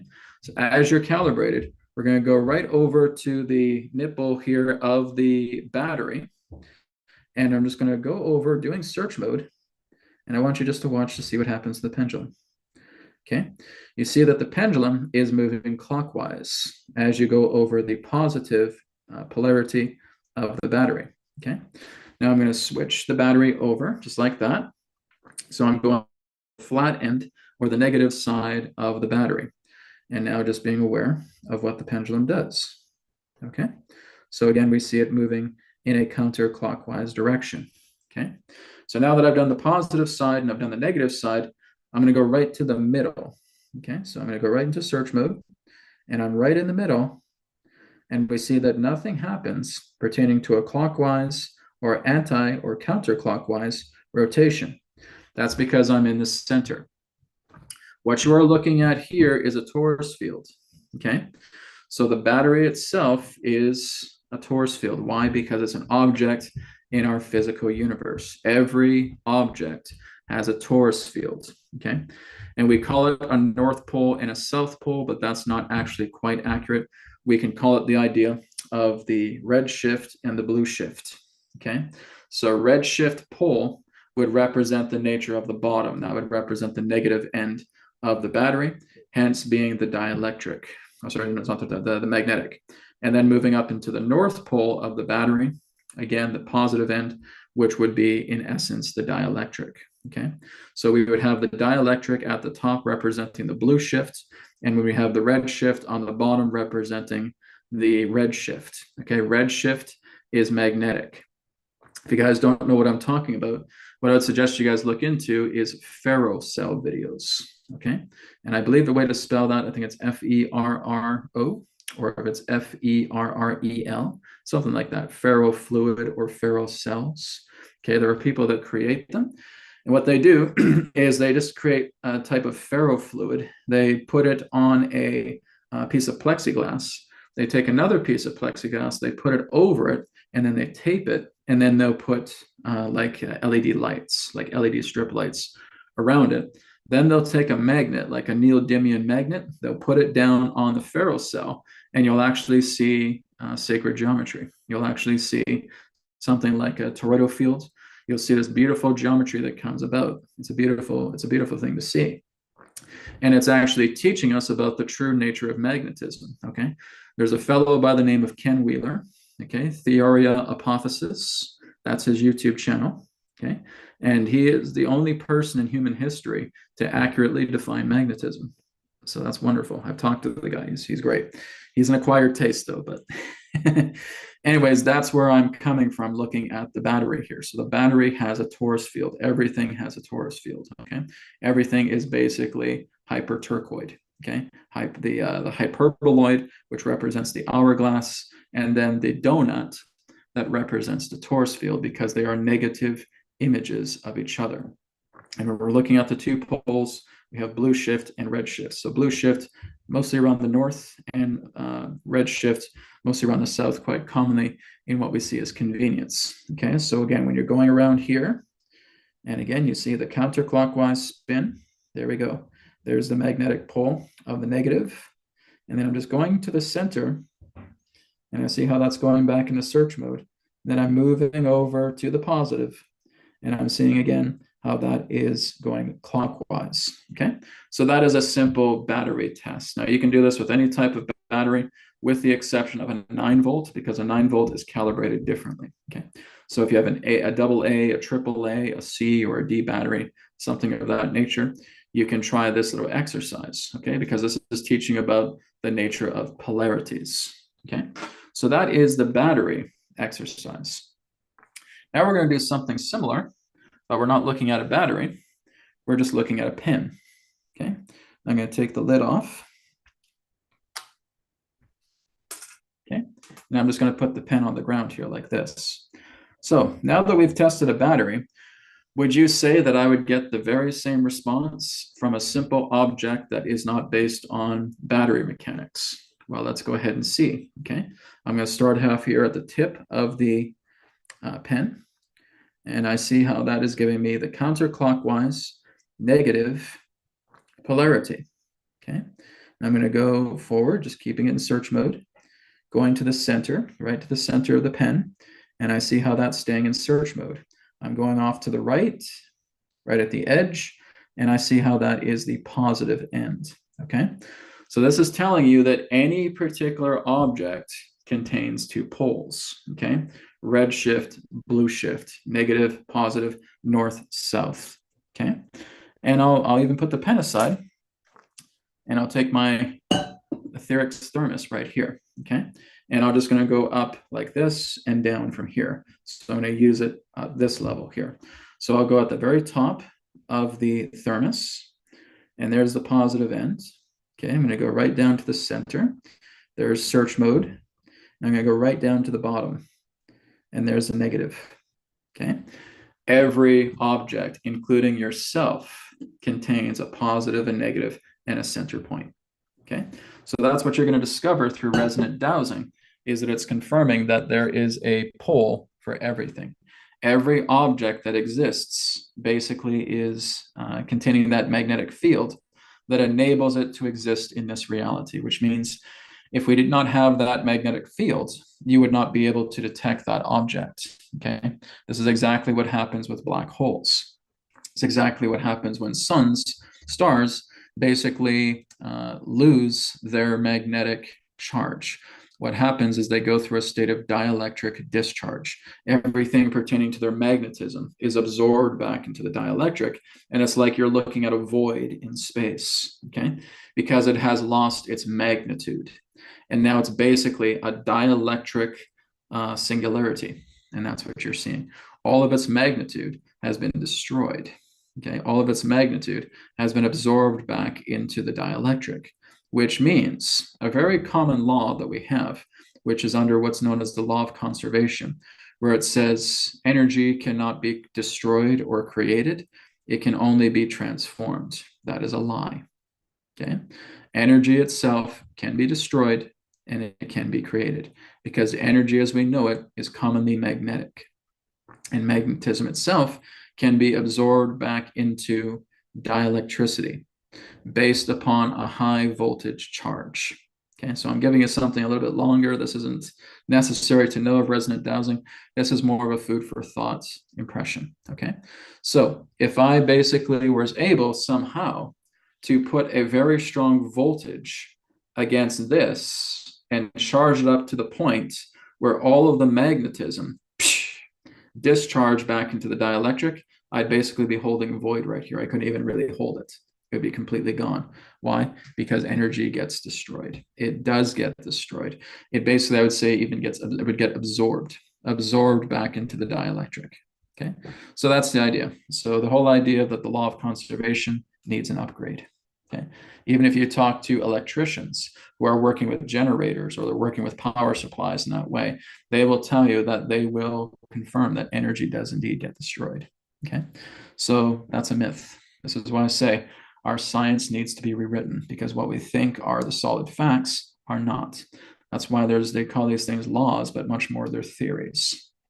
Okay, so isn't that interesting? So like I said, if you guys don't have a battery, that's fine, but I want you just to find an object around your space right now, whether it's a pen, whether it's a salt shaker, whatever it may be. Okay, just find an object in your area, and I want you guys just to perform the same test just like I did with this pen. Okay, so if you have a pen on your table, even if you have a crystal, that's fine as well too. Okay, we're going to do this together. I'm going to move the universal pendulum out of the way because we don't need to work with this right now. Okay, so just taking something as simple as a pen or any other particular type of object, and again, just go ahead and calibrate yourself. Okay, so I'm calibrated there at my stick.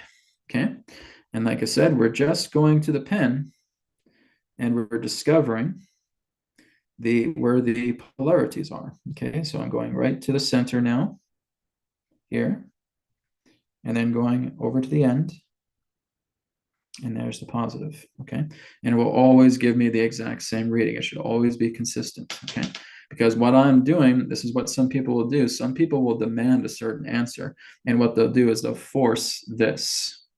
Okay, you don't do that. The only force you're doing is search mode.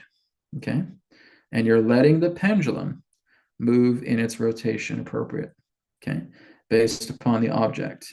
Then you're going to the center, stays in search mode, going down. Okay, and clockwise rotation. So that's what we're doing. We're just testing a simple object. Like I said, it doesn't have to be a battery. A battery is easy because you're able to know exactly where the poles are through it, but we're looking at an object now, right? It's just battery level 2. So I want you just to go ahead and practice that right now. Okay, so just go ahead and find an object that you'd like to work with and just practicing that. Okay, and just try that for a minute. Then we'll move on to a really fun thing. We'll take a bit of a break because I'm going to get you guys to collect something. Okay, but we'll do this now here for just 1 minute.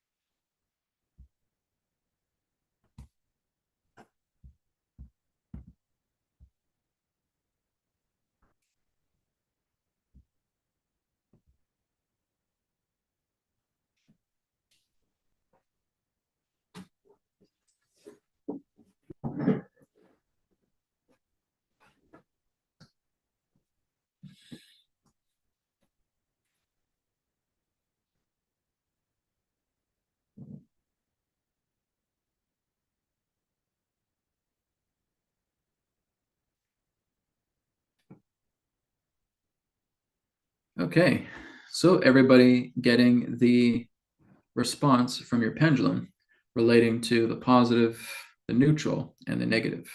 Okay, so if you're doing that, great, you got the response, great, good job. Okay, and like I said, guys, all we're learning today through module 1 is just the bare basics. This is not what resonant dowsing is going to fully be about. You're just learning module 1 to begin on this journey, because we got a lot of stuff that we're going to be looking into. And this is just the beginning. This is just getting your feet wet. This is just starting to cut your teeth. relating to resonant dowsing itself, just getting everything ready so that you can do some amazing work, okay? So the next thing we're going to do, and we're going to take a bit of a 5-minute break, is I want you guys to get 3 food items, okay? So for me here, I got some ginger. This is Brienne's, not mine, but it's chocolate, okay? I am a bit of a sweet tooth, I admit. And of course, I have a lemon here as well too, okay? So what I want you to do is I want you guys to get 3 food items, okay? We're gonna take a 5-minute break. I want you to get 3 food items and have it with you when we come back here in 5 minutes, okay? It's 10:28 right now, so 28 minutes past the hour. Come back at 33 minutes past the hour. Go get your 3 food items, okay?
Okay, so while we're waiting, how's everybody enjoying the class so far? How's everybody enjoying module 1?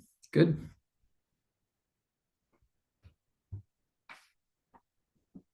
Okay, maybe I'm getting some thumbs up, that's it.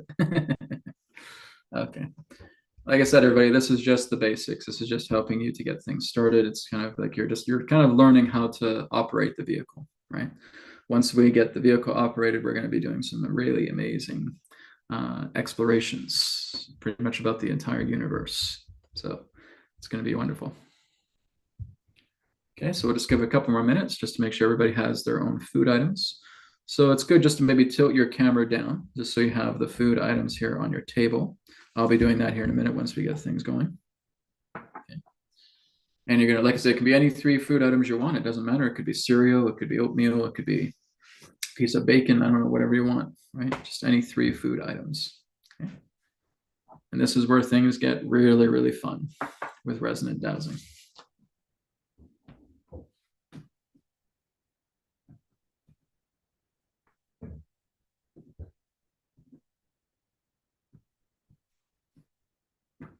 Okay, so I'll just give it another minute or 2, and we'll get things rolling.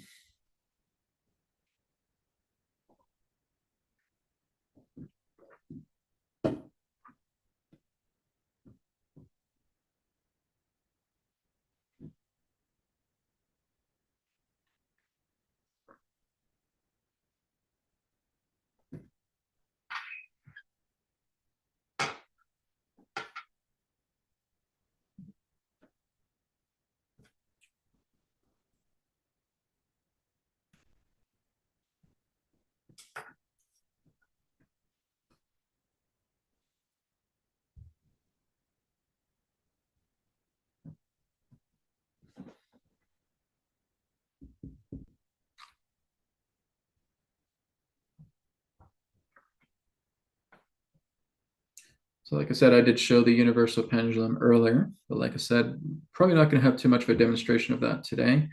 Basically just showing that that is the second pendulum that we will be working with. So make sure that, again, for those of you who already signed up with the course, to access the curriculum through etherxacademy.com and looking at the links, you can find that in module 1. about how to get a universal pendulum, okay? Because we're working a lot with that one next week. So please make sure you have a universal pendulum prior to coming to class next Saturday. Okay, so if you've already ordered, great. If you already have it, great. If not, make sure you get it. Okay. All right, everybody, I'm going to go ahead and just pin myself back on here. Okay. And I'm going to show you the example of working with food when it comes to resonant dowsing. All right. So I have a lemon here. I have a piece of chocolate here, and I have ginger right here. So the first thing we want to do, of course, number one, is calibrating ourselves, and we're going all the way with calibration. Okay. So again, search mode, going down centimeter by centimeter. Okay. Being able to get the spin, then reinforce. Okay, good. So that's very solid. So now when we're looking at these three food items, like I said, one of the things you're going to learn in the future is how to tune into a vibrational wavelength of an item or an object or a person, okay? Or an item, object, basically the same thing. A subject or an object, okay? Everything has a vibration because everything has magnetism, okay? Magnetism, dielectricity. So looking at these three items, all I'm doing is I'm just going to place my hand over the certain food item, and I'm going to test to see if I get a clockwise or a counterclockwise rotation pertaining to the food item. Okay, so I'm just going to put my hand over the lemon first, and I'm going to put the pendulum over, and I'm just being aware about how the body responds to the pendulum about if I was to consume a lemon. Okay, and it's telling me the body really, really likes the lemon. Okay, the lemon is really, really good. So I'm getting a very strong clockwise rotation for the lemon. So that's all I'm doing. I'm just putting my hand over it because what's happened is the lemon has its own wavelength here that's going out. I'm putting my own wavelength in it, and what's happened is we're bonding, we're merging. We're merging wavelengths, and is this a positive thing? If I put this into my body, because the physical body is just a food body, by the way, okay? Everything that makes up your physical body is food. You have a food body. So if I consume that, if I make that one with me because I'm blending it right now, what is the result of that through resonant dowsing? And again, it is a clockwise rotation, okay? So lemons, very, very good for nutrition. Now I have a chocolate here, and this is a dark chocolate with peppermint filling. Ooh, that sounds good. Like I said, I'm a bit of a sweet tooth. Okay, this is actually Brienne's from upstairs. I stole it from her, so shh, don't tell anybody. She'll get mad if I found out that yes, I stole her chocolate. Okay, so we have a dark chocolate here with peppermint filling. So I'm going to put my hand over here, like I said, and now, like I said, we are joining magnetic energy. We're bonding. Okay, we're merging magnetic fields. How's that? Okay, it's thinking. No. It's a weak no, but it's still kind of a no, right? If you do have this, have it once in a blue moon, right? Don't make a habit out of it, because that's what I was going to say. Okay, is it going to go this way? Is it? No, it's just thinking for a moment, and then it goes into a weak counterclockwise rotation. So it's telling me, try not to eat this stuff. If you do have it once in a blue moon. It's not too bad, but it's not the best thing for you, okay? So this is where we have what's known as 4 particular scales that we look at. We look at a strong positive, okay? That's when the pendulum here is very strongly moving in a clockwise rotation, okay? Then we could have a weak positive, where it's moving much more in a weak clockwise rotation. So we have strong positive, weak positive. Right here we have weak negative, okay? And we could also have strong negative, okay? Those are the common 4 scales that we work with in resonant dowsing if we're doing a comparison like this, okay? We want to find out where does it rank on the four components of the resonant dowsing scale. Is it strong positive?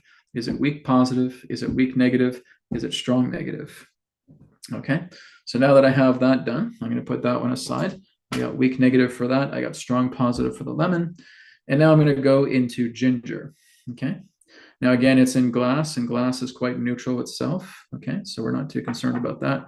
And basically what we're doing is when we're focusing on this, we're focusing on the ginger. And I'm going to give you guys some focus exercises after we're done here, because this is going to help you to detect exactly what you're scanning for. So what we're doing here is we're not including the bottle in the scan. Our awareness needs to go into the ginger. Okay, so I'm not scanning the glass. I'm not scanning the plastic top. I'm not scanning the paper label. Okay, my awareness is going directly into the ginger itself. So that's, again, part of a focal point lesson that I'll teach you guys here shortly. Okay, so when my hand is over there, I'm being aware of the ginger inside. Okay, and then we go into seeing a very strong clockwise rotation. Okay, the body loves ginger. So that's good. So out of these three, these two are great. Okay, that's telling me, Brad, if you have this in your meals, if you have this as a smoothie or a drink or a juice or anything of that nature, the body is going to love that, and the body is going to do very, very well. Eat these, drink these, right? However I put the concoction together. This, no. Once in a blue moon, sure, but don't eat this crap, okay? Which is hard for me because I'm a sweet tooth. All right. So before we get into you guys practicing that, I just want you to I want to give you guys an example of how we work together with the focus exercise. Okay, so like I said, when I'm looking at the chocolate here, I'm not focusing on the wrapper. Okay, so I could basically open up and I can see the chocolate inside. Okay, and that's good. We want to make sure we know what's inside. Okay, we want to take a look. And like I said, all we're doing is we're focusing on the wrapper. So it's going back into the pen exercise, the battery exercise, right? So if I have the battery right here, I bring the camera back down so you can see the battery. So what I could do is I could just hover my pendulum over and get that reading, okay? What I can also do is I can point at the negative lead of the battery, and I'm getting the reaction of the negative lead. I can point to the center, and I get search mode. I can point to the positive, and I get the clockwise rotation, okay? So what I'm doing is I'm doing certain focus exercises. Now, what I can also do is I can just look with my two eyes at the negative lead, and I'm getting the counterclockwise rotation. I can look with my two eyes at the positive lead, and I'm getting the rotation. So I don't have to have this here. I don't have to do it that way. That's one way of doing it. I can touch the negative lead, and I'm getting the negative vibration, okay? I can touch the center, and I'm getting search mode. I can touch the positive, and I'm getting the clockwise rotation, okay? I can also look away from the battery, okay? So here's my pendulum right here. And because I have experiential evidence with the battery, I am now seeing the negative lead. Because I have experiential evidence with the battery, I am now seeing the center of the battery. Because I have experiential evidence with the battery, I am now seeing the positive. And we see exactly how it is rotating appropriately, okay? So those are focus exercises. So I could go over it just like this, right? Because I'm basically doing it very rationally, very practically, just going over and hovering it, okay? I could go all the way to the other side of the room where the camera will not reach me, and I could do it from there because I'm able to see the negative, the neutral, and the positive of the battery because of experiential evidence, okay? So these are examples of focal points, focal point exercises that you can work with, right? Maybe you're on the other side of the world right now, but you still remember the battery, and now you have your pendulum, and now, okay, I'm in Jamaica right now, and I'm still looking at the negative lead in the battery, and there it goes, it reacts, okay? And I'm thinking of the positive, and it reacts, okay? But I'm not creating a thought form, I'm recalling. I'm recalling through experiential evidence, okay? If I'm going into my head and I'm manufacturing a battery and I get a reaction of that, that is me testing a thought form. It's not to say it's invalid, but it's not really valid in regards to the work that we're doing in resonant dowsing, because resonant dowsing is based upon experiential evidence. Okay, so there's a rationality to this. We're not testing thought forms. Okay, so I hope I made that clear for everybody. But like I said, you can touch, you can point, you can again just face off, you can go to the other side of the room, and you can recall. You can recall the negative, you can recall the center, you can recall the positive, and you're getting those reactions out of it. Okay, that's very important, because again, that is also you accessing the Akashic records. Okay, the Akashic records is also based upon experiential evidence. Okay, I'm going to be doing a course on the Akashic records after this, after resonant dowsing is done, and you guys will be learning how to access the Akashic records. Okay, Adronis will also be part of that course. Okay, so Adronis is going to be teaching it together with me. When we get into finishing up resonant dowsing, Akashic records will be next in the Akashic Academy. Okay, great. So let's go ahead and shift gears here. We're going to get into some demonstrations from the others. So I'm going to just go ahead and remove my pin, and we'll go to the gallery. All right, so I want everybody now just to go ahead and bend your camera down so we can see a food item. Okay, and you're going to test that food item once you're calibrated, and then just see exactly what reaction you get. So just like how you saw me do it with the camera bent down and working with the pendulum, testing out your first food item, and just be aware of how the pendulum reacts to it. Did you get a strong clockwise? Did you get a weak clockwise? Did you get a weak counter? Did you get a strong counter? And just be aware of it. Some things may surprise you. You never know, right?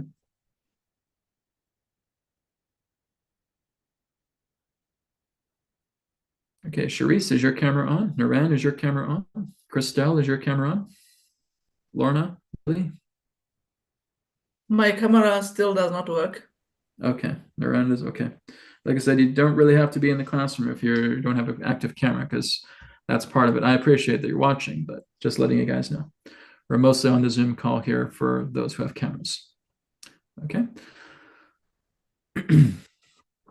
So like I said, Donna, you're going to have some skewed reactions because of your pendulum, but we already know that, so it's okay. Okay, Corinne, your camera's a little bit blurry. It's a little hard to see you. You might have to turn off autofocus. Okay. So again, guys, please make sure that you're working with spin, or not, sorry, with spin, with search mode. Okay, you're giving it some juice. Don't keep it still. Okay, you keep working with search mode. Keep going, keep going, keep going.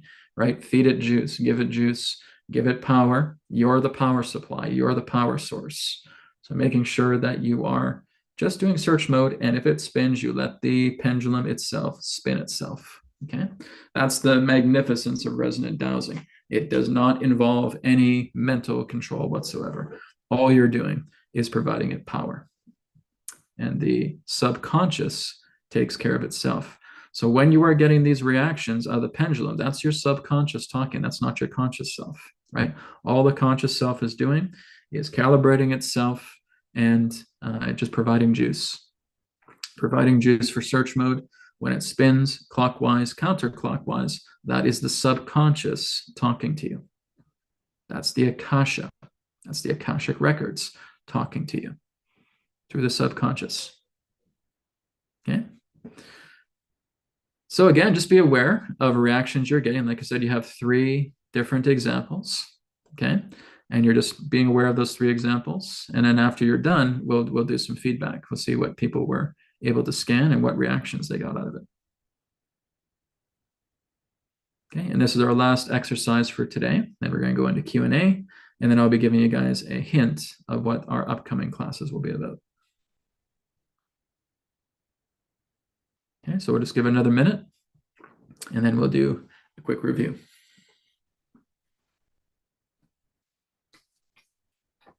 And for those of you watching on YouTube, now you're getting an idea about when you have a neutral pendulum, about how to calibrate it, how to work together with objects, and knowing how to scan your food. Are you guys eating really good food? Or are you eating crap? Now you're able to detect, right? It's a very handy tool. And that's the basics.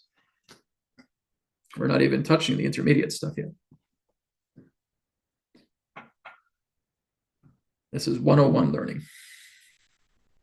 Okay, so let's go ahead and let's get some microphones on. Was there any surprises that anybody had? What did you guys scan? What kind of results did you get? Anybody want to share? Just go ahead, just unmute yourself and chat away. I have tomato, pepper, and paprika. Great, how did that turn out? Everything is clockwise. Everything's clockwise. Strong or weak? Strong, very strong. Great. Very good. So that was tomato, paprika, and what? Pepper. Pepper. Okay, what type of pepper? Like black pepper or what? No, it's Oh, okay, it's green pepper. pepper. A green pepper. Okay, great. Excellent. Thank you, Celia. All right, anybody else? Hello.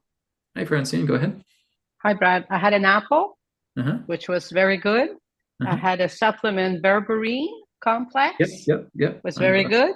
Mhm. And then I had a medication for my leukemia, Uh-huh. and that was not good. Weak or strong? Counterclockwise. Counter. Like weak or strong?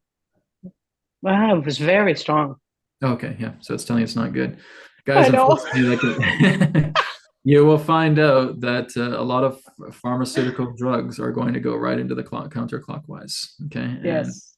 as much as the doctors love to give you that stuff, well, like I said, I'm not going to go too into it because we're on YouTube Right. here. But Right. like I said, that's good that you scanned that. Yes. It's Thank gonna you. give people a bit of a wake up call. So very good. Great. Thank you, Thank Fran. you. Anybody Thank you. else? I had lime, Uh-huh. very strong clockwise. Mhm. I have this is pickled red cabbage. Mm. That was a strong clockwise. Uh-huh. And chocolate. Oh, you got chocolate too. Yeah, it's supposed to be very high quality. It was very strong counterclockwise. Yeah, Throw it I up. know. I know. That's what my I son wish I could said. have chocolate that is so good clockwise. I've tried many different chocolates with the And it- pendulum dosing.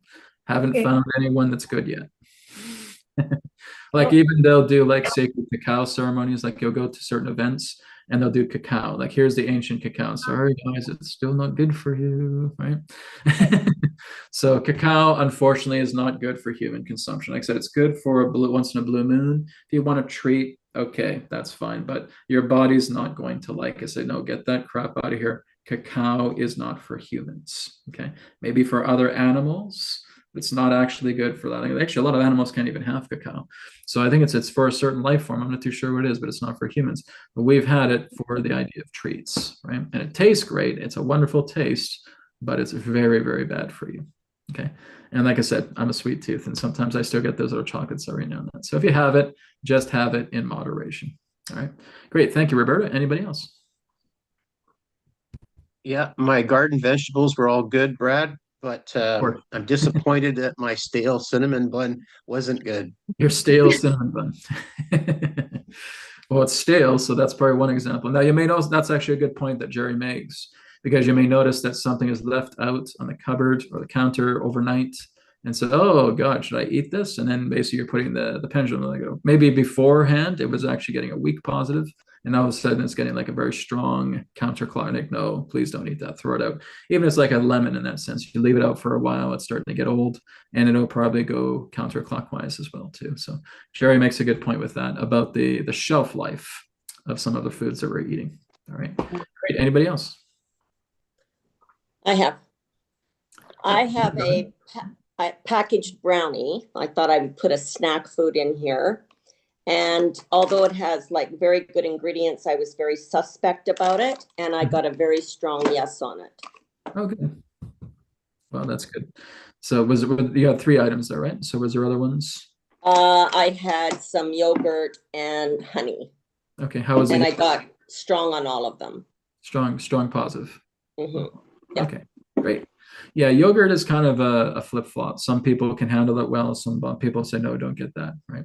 It's actually the same with meat in certain ways as well, too, because I've tested various types of meat. The body says, yes, I want it, right? Mm-hmm. And sometimes you'll get meat that says, no, I don't want it, because it's based upon body type, right? If we have a person in that sense who's very strongly vegetarian, their body doesn't want to touch meat. They don't want to look at meat. They want to smell their meat. They almost regurgitate if they even touch it. And that's valid, right? And there's people in that sense who have a body type and they prefer meat. And if they don't have it, their body actually starts acting a bit weird. So if they basically have a piece of chicken there, or if they have a piece of fish, if they have a piece of bacon, and they start scanning it, and it actually gets good. Like with me, I'll scan eggs, and eggs are getting a very strong clockwise with me. Now another person may scan it, and they may get a very strong counterclockwise. Okay, some people may have very strong sensitivities to eggs, and they can't handle it. Whereas some other people may also have a very strong likeness to eggs, and they can handle it. Bodies are different, right? So if, for example, if Pauline basically scans something pertaining to yogurt, that's good for her. Doesn't mean it's going to be good for everybody. Some people may like it, some people may not. You're going to notice differentiation in this. Can I ask you a question on that? Go ahead. Wouldn't it also make a difference of the brand, the Yes. the type of eggs and whatever you're talking about? Because some are that yes, exactly. low So we quality. may basically have things that are like said caged eggs or free run, or we may have ones that are kind of like smaller eggs or different types of eggs. It's like, okay, so we have chicken eggs, maybe we have duck eggs or anything of that nature. And so different types of eggs and how they are brought into the world can represent the differentiation of vibration. Like I said, everybody's different. So we could find 100 different scans, and there'll be a lot of different differentiation pertaining just to something like eggs, even in regards to its variety. Yeah. Good. Okay. Anybody else? Yep, I did crushed red pepper and it was strong. And I did a pear and it was strong. And then I did my medicine and it went straight up and down. Oh, good. Oh, straight up and down. Oh, for your medicine. Okay. So it went into search mode. Yeah. Okay. So you didn't get any particular reading. So I'd say try that again, because we definitely want to try and get a reading, right? Okay. I have never found anything that just stays neutral, right? Okay. It's always going to be a reaction because it's your body, right? So you're either going to get a strong positive, a weak positive, a weak negative, a strong negative. So I'd say calibrate yourself again and just try to get, and give it a minute. It's like with my pendulum, it took a minute to think before it read the chocolate. Like I was basically keeping it in search mode for a few seconds, and then it went that way. Okay. Sometimes it needs to think, right? And it's kind of like it's absorbing the energy. Okay, yeah, hang on. There you go. I was actually thinking it was going to go positive first. Nope, sorry to disappoint you. And it goes strong counterclockwise. So just be patient with it.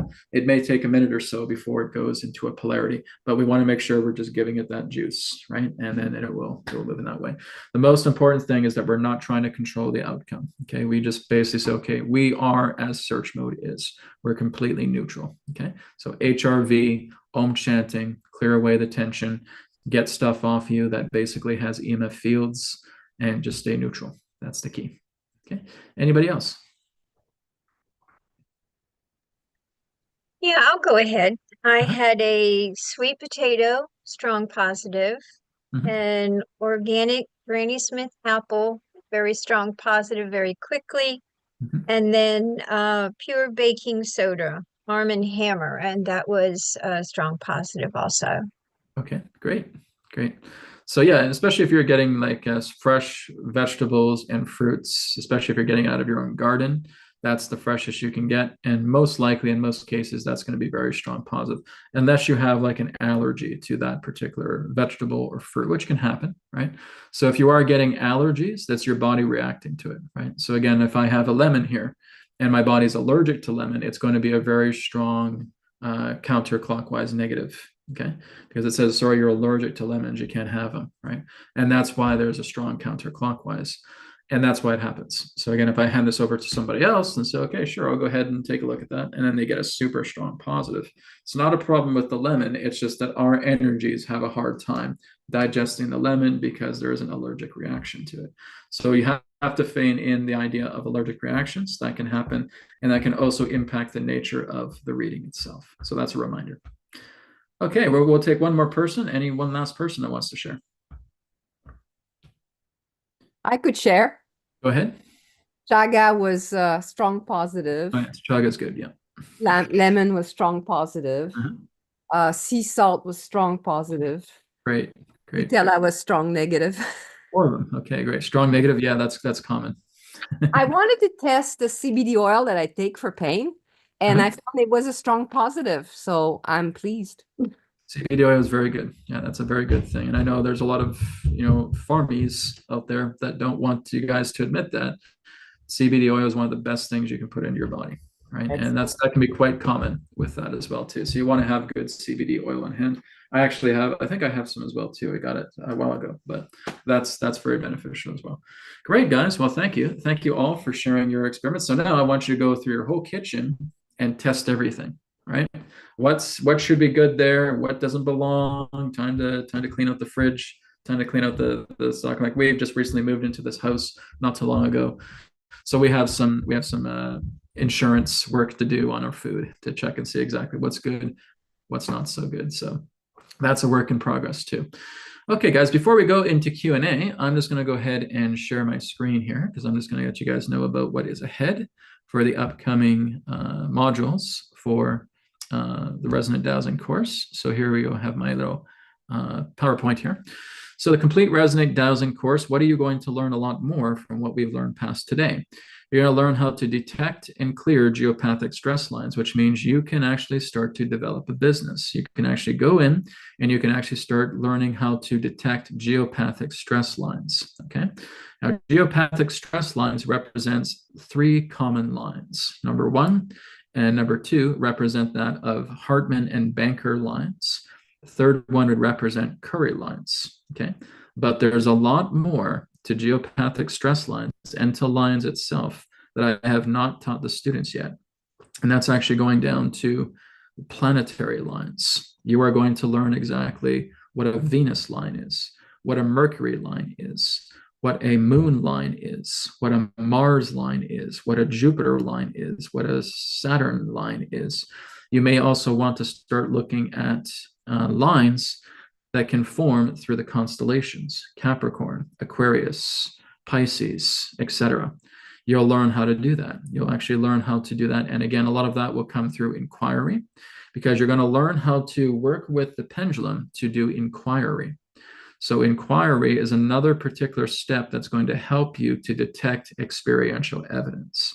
So we want to work together with the Inquiry initiative with pendulum dowsing, with resonant dowsing. And I have not taught students this, and I have not taught coaches this. And you guys will learn how to do that, okay? So the first part we'll be looking into is the common stress lines, Hartman, Banker, and Curry grids. You're also going to learn how to work together with the color wheel, the vibrational color wheel, okay? You're also going to learn how to work with something like this, okay? And this is a very simple scale. You are going to learn how to test your organs, and you're also going to learn how to improve your organs. You are going to learn how to improve your chakras. You're also going to learn how to amplify the natural energies of your organs by what you attain through samples, and you're going to supercharge your body through resonant dowsing. Resonant dowsing has so many functions to it, which means it's a great locator. It's able to discover subconscious information that we have never been able to detect ourselves consciously. It's a great power center to work together in helping to charge up organs. You're going to be able to detect against stress lines on the planet.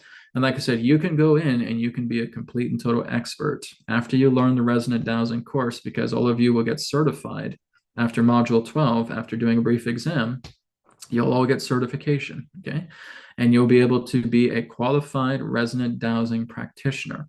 So you can actually go to people's homes and you can detect exactly where their geopathic stress lines are. You can tell them about planetary lines. You can tell them about star lines. You can tell them about how to amplify their space. So they're actually starting to simulate ley lines. You can actually put ley line energy and put it in a bubble and actually put it on someone's property. And they will actually have the ley lines as strong as we have in Giza, Egypt, that you will actually be able to cocoon and bubble into their property. I have not taught the students that. This is why I say is we're going all out right now, right? So we're going to learn about that. You're going to learn about discovering missing objects and people. You will learn how to be a psychic investigator. If you want to learn about psychic investigation and you have a Google map, for example, and maybe somebody has lost their keys, you want to help them find their keys, you'll learn how to do that. If there's a missing person and you want to help the police to find a missing person, you will know how to do that through resonant dowsing. Okay, so discovering missing objects, missing people with maps. You will learn, again, healing body in an environment with colors and vibration. You will learn more about vibrational science. You will learn about color science. You will know what vibration love energy is made out of. You will know what vibration hate energy, malice energy is made out of. You will be able to learn how to detect exactly where these are, because you're going to have certain charts with you that will actually help you to detect love energy and malice energy. There's also the idea of being able to detect injury energy. There's even the idea of fatality energy, right? If there's been a car accident, you'll be able to know exactly where you can sniff it out. You'll be actually able to know the field, and you'll be able to transmute the field from an accident or an injury location into love energy again, by usually putting a lot of Venus energy on it, and that will help, okay? So locating planetary lines, as I talked about, you're going to learn to tune into the energies of others to determine who is being truthful and who is lying, okay? Which means that you could have a conversation, a recorded conversation with a person, and they can actually tell you these things, and the pendulum will tell you if it's truthful or lying, because you'll learn how to tune into their vibrational wavelength, and you'll know exactly if that is the truth or if that is a lie. You'll also be able to look into people's eyes, and you're going to learn to exactly know how they see the world, how they absorb the world, and how they project out to the world. You're going to see exactly how they speak to the world. You're going to learn exactly how they hear the world from within and hear the world from without.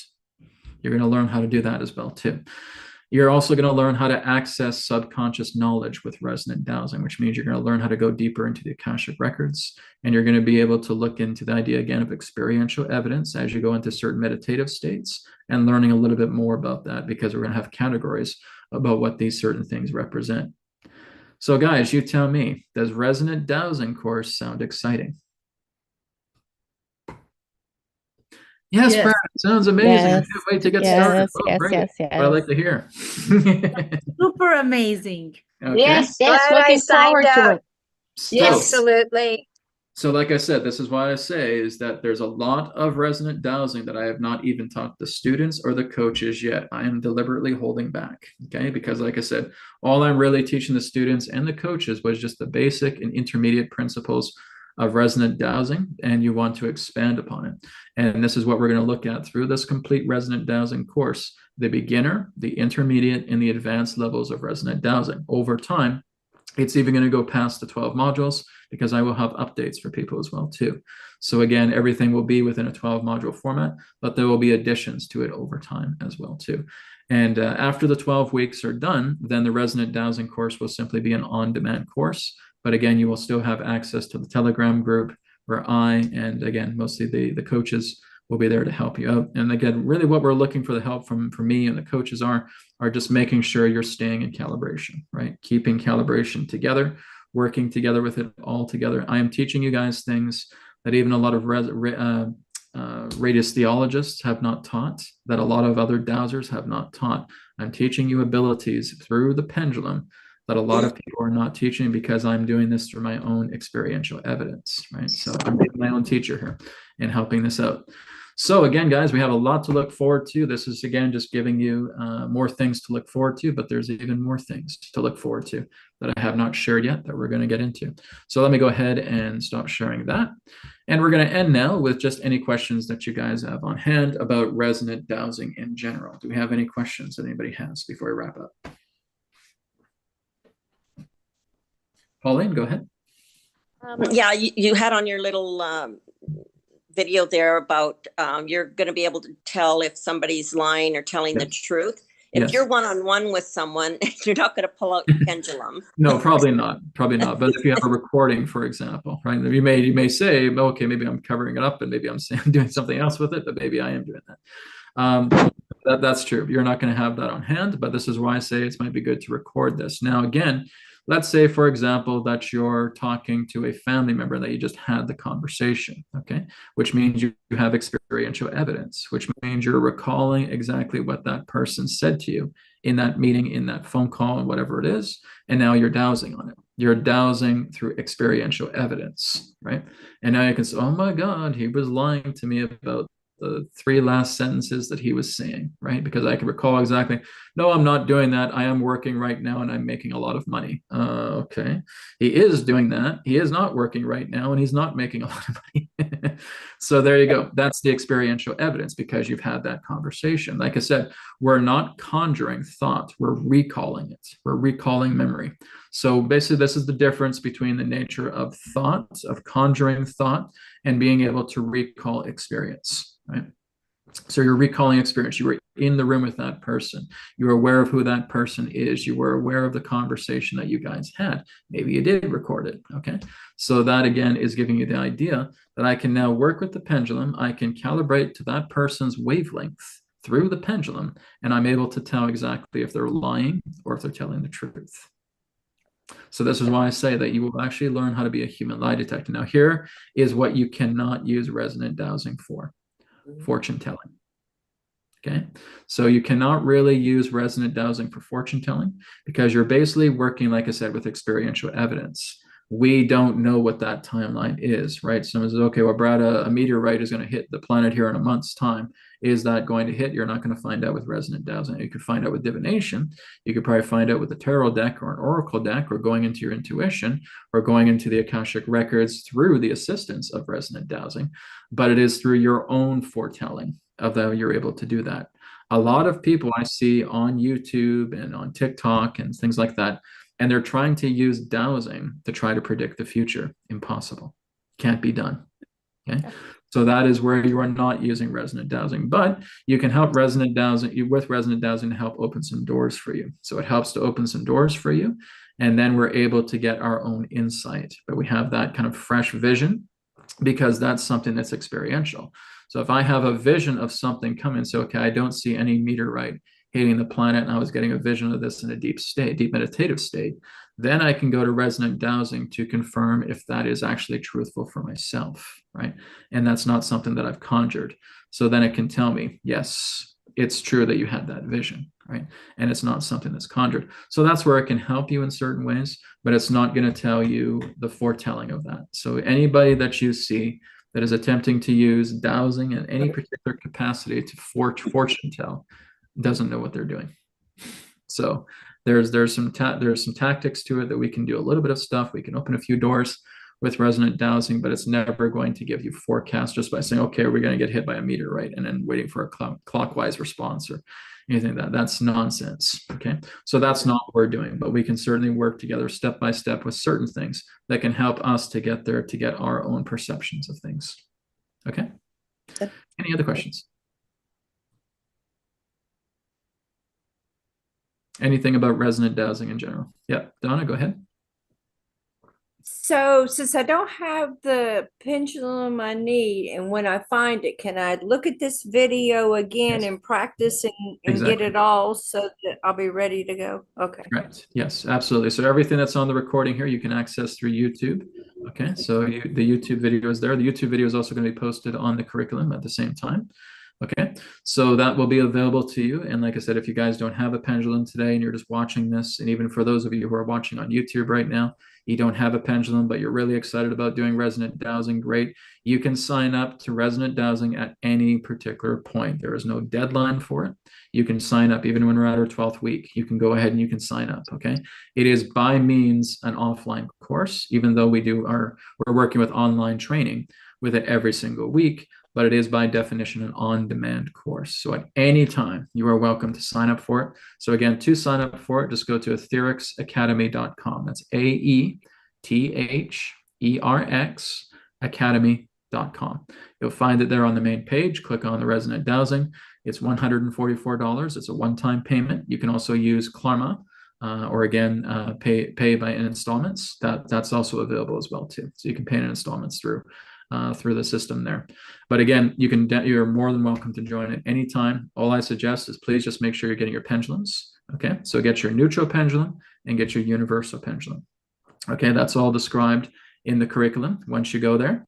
Once you have that, then I'm going to provide everything else for you. Okay, so charts, scales, everything else that you need. Okay, also what I would suggest is getting some black rope as well too. If your pendulum doesn't have black rope, get that additionally as well too. That's all you need. Get your black rope, get your 2 pendulums, Everything else will be provided for, especially, of course, the education of how to work with this. So very good question, Donna. Thank you for that. Anybody else?